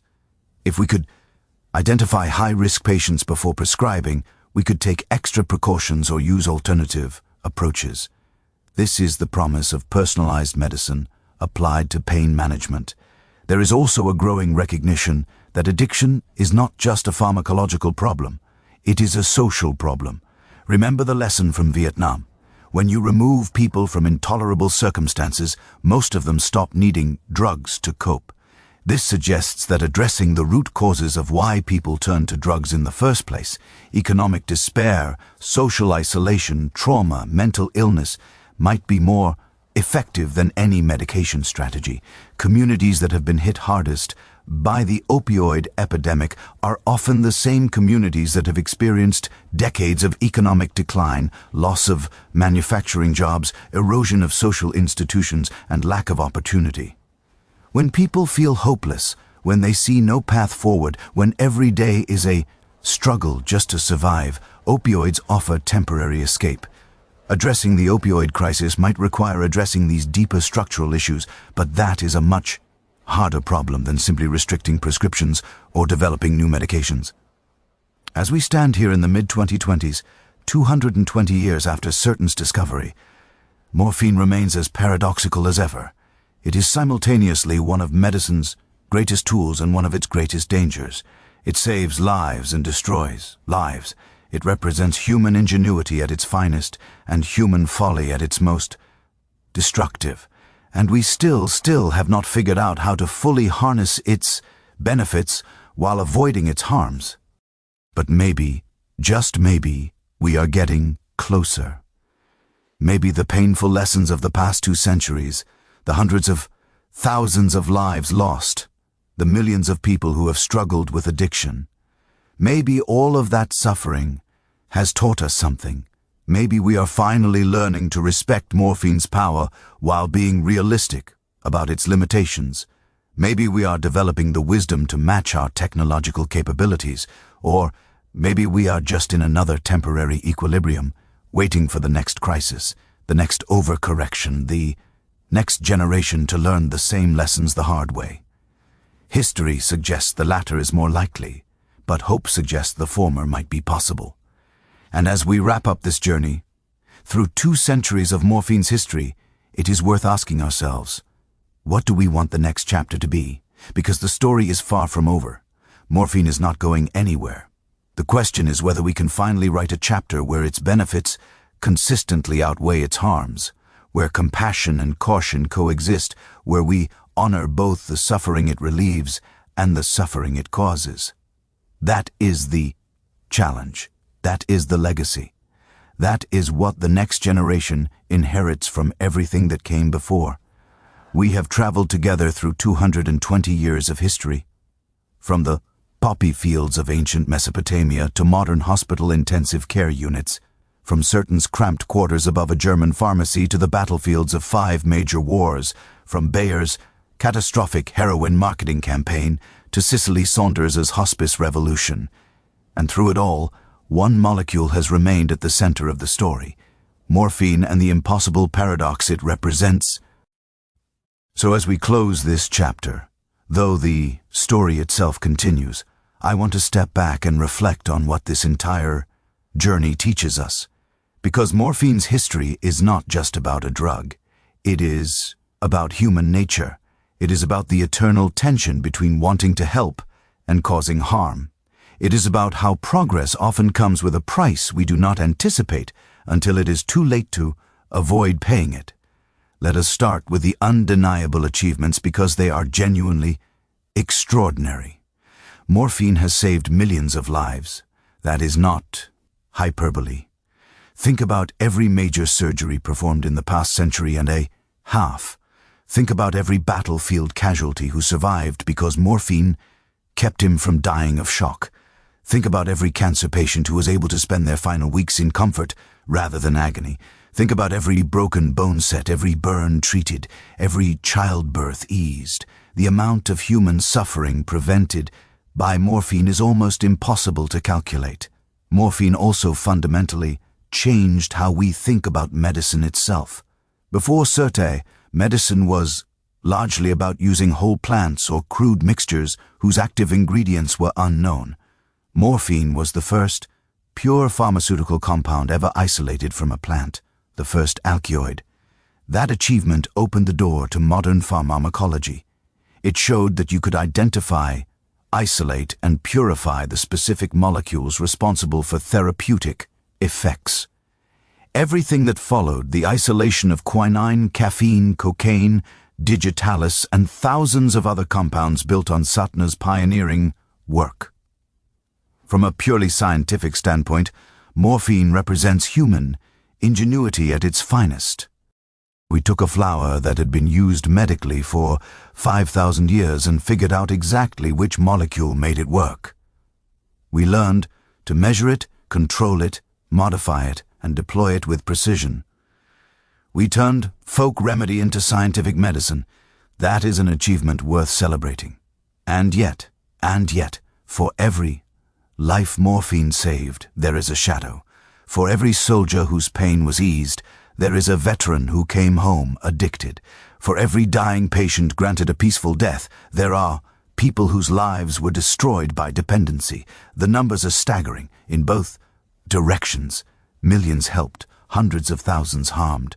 Both things are true. Both things matter.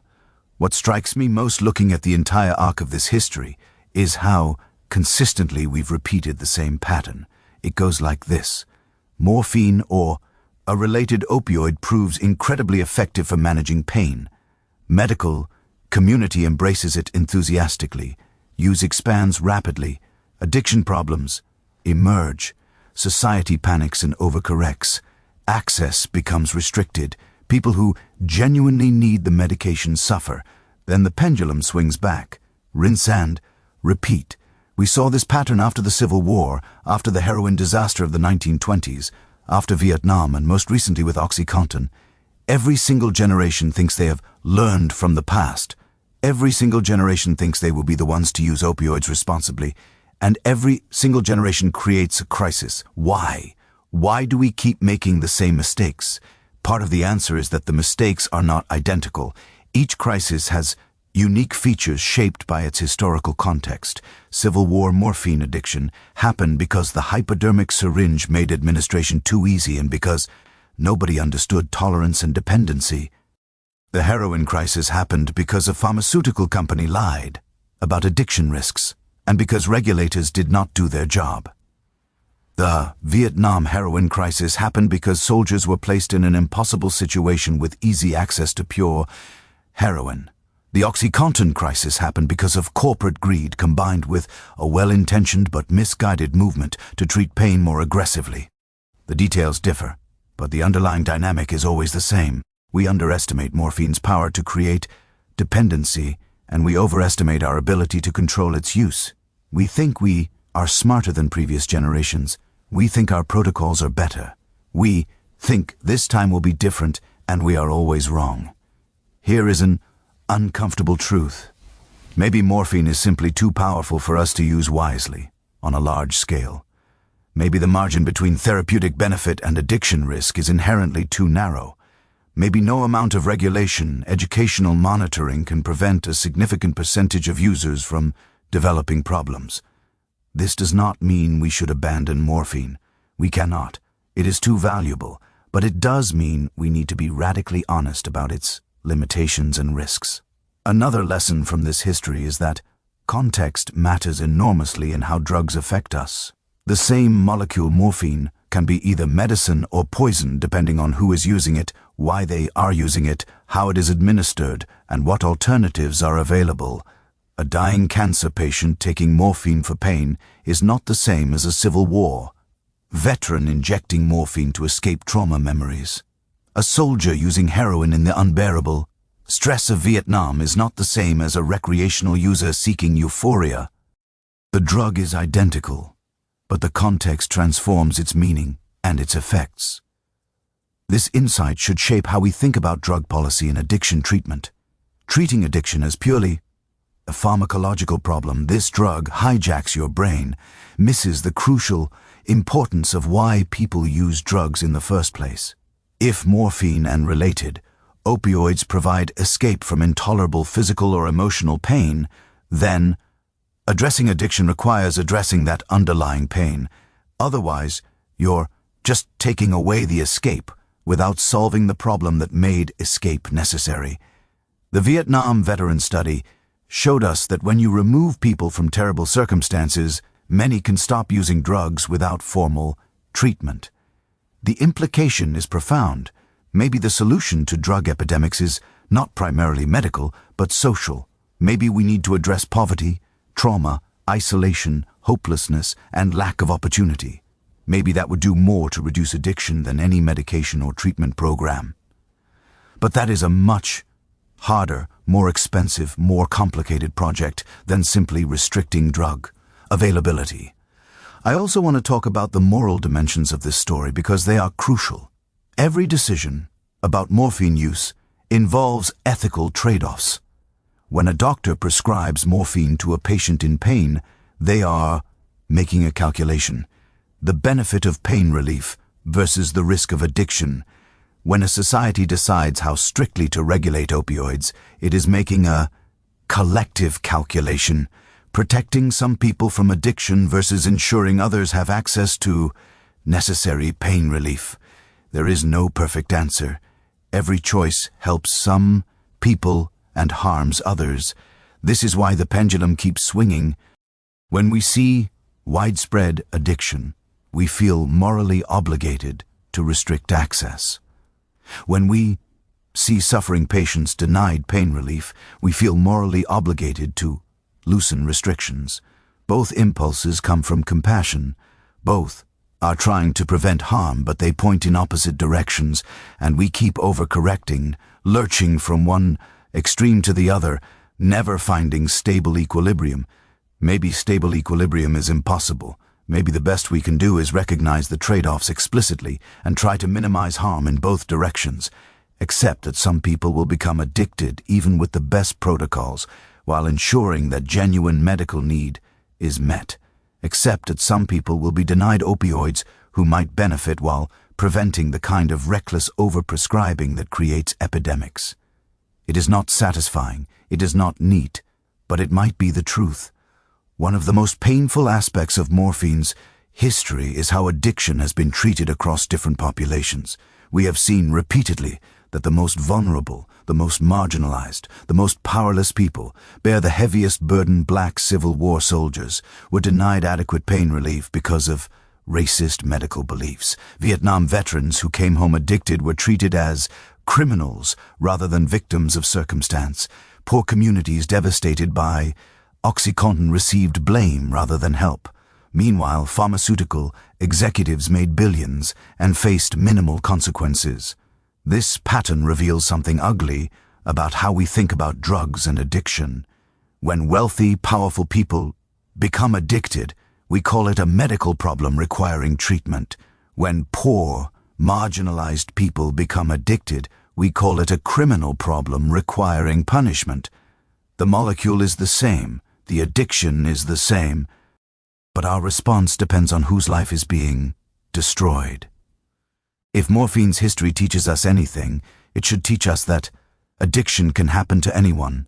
Civil War heroes, Vietnam soldiers, people following their doctor's orders, and that blaming victims while excusing the systems that created their addiction is both morally wrong and practically useless. Looking forward, what can we do better? First, we can stop pretending that new opioids will somehow be magically non-addictive. History has shown us repeatedly that this is wishful thinking. Any drug powerful enough to effectively treat severe pain will have addiction potential. Full stop. We need to accept this reality and work within it rather than constantly searching for a mythical pain reliever that comes with no risks.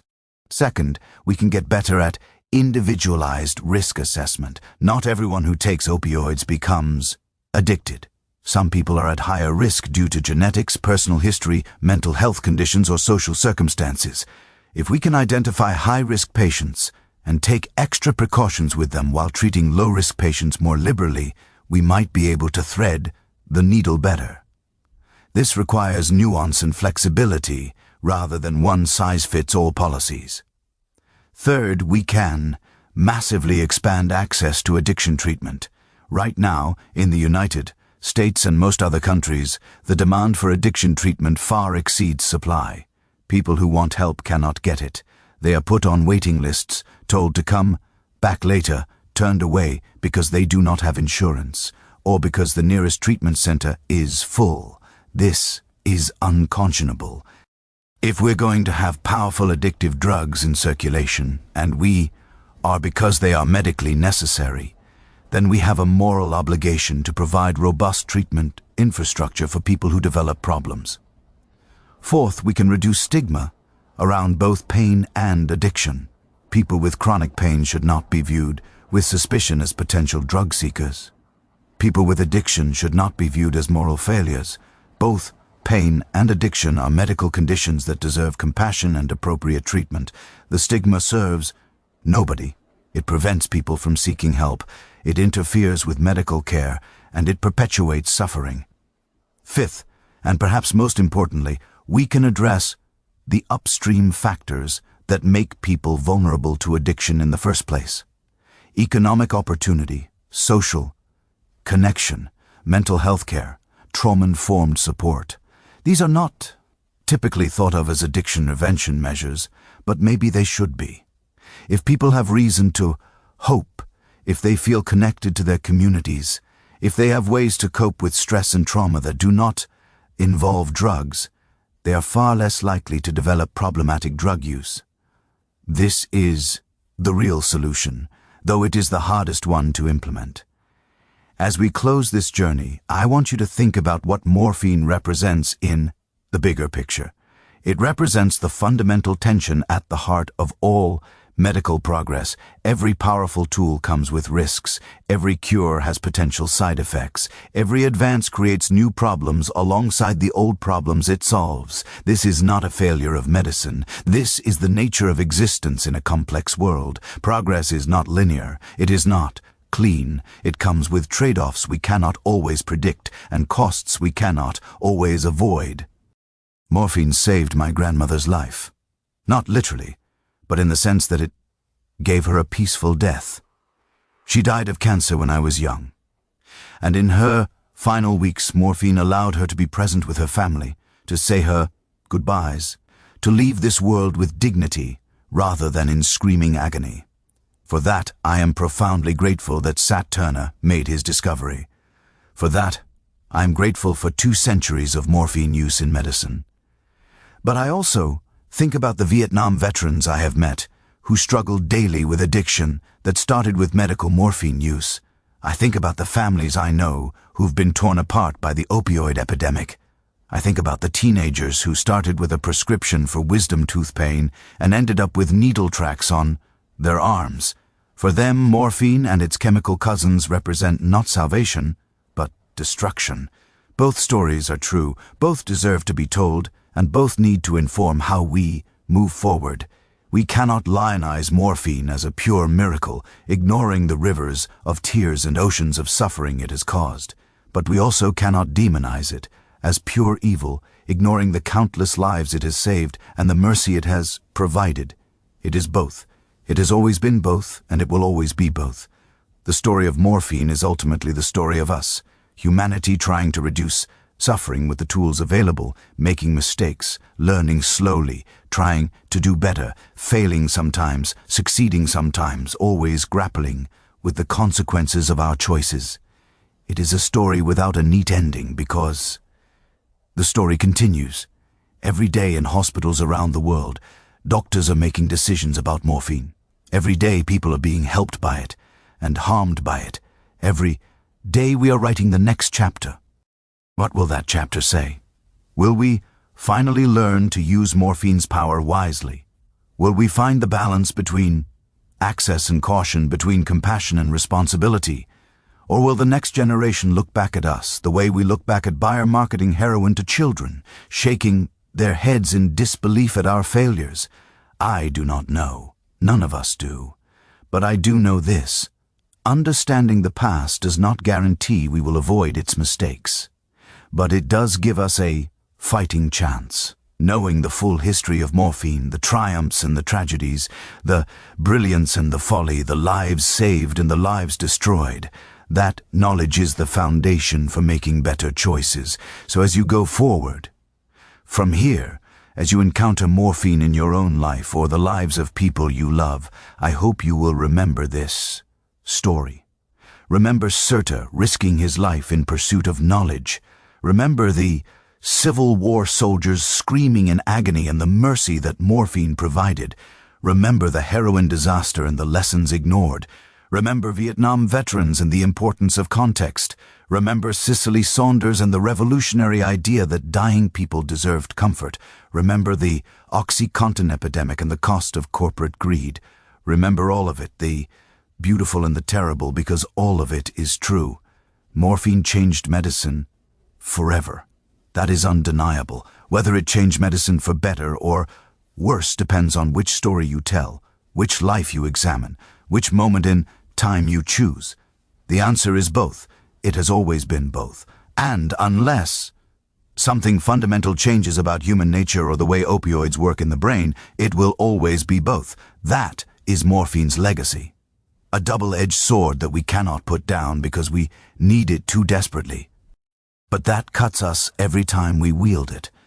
Our challenge, your challenge, my challenge, medicine's challenge, is learning to handle that sword with the respect it demands and the wisdom it requires.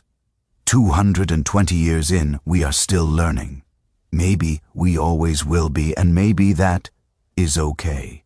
Maybe the point is not to find the perfect solution, but to keep trying, keep learning, keep caring, keep wrestling with the impossible trade-offs that define what it means to be human and to suffer and to seek relief from that suffering. Thank you for taking this journey with me. Thank you for listening to this long, complicated, often heartbreaking story. If you made it this far, it means something in this tale resonated with you. Maybe it is personal. Maybe you or someone you love has been touched by morphine story in some way. Or maybe you are just someone who appreciates the messy complexity of human history and human nature. Whatever brought you here, I hope this story has given you something valuable.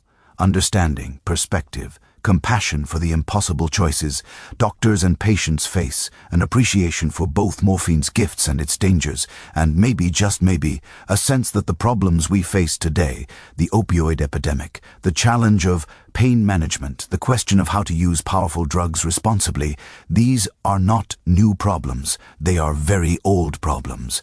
And while we have not solved them yet, every generation that grapples honestly with them brings us one small step closer. The story of morphine continues.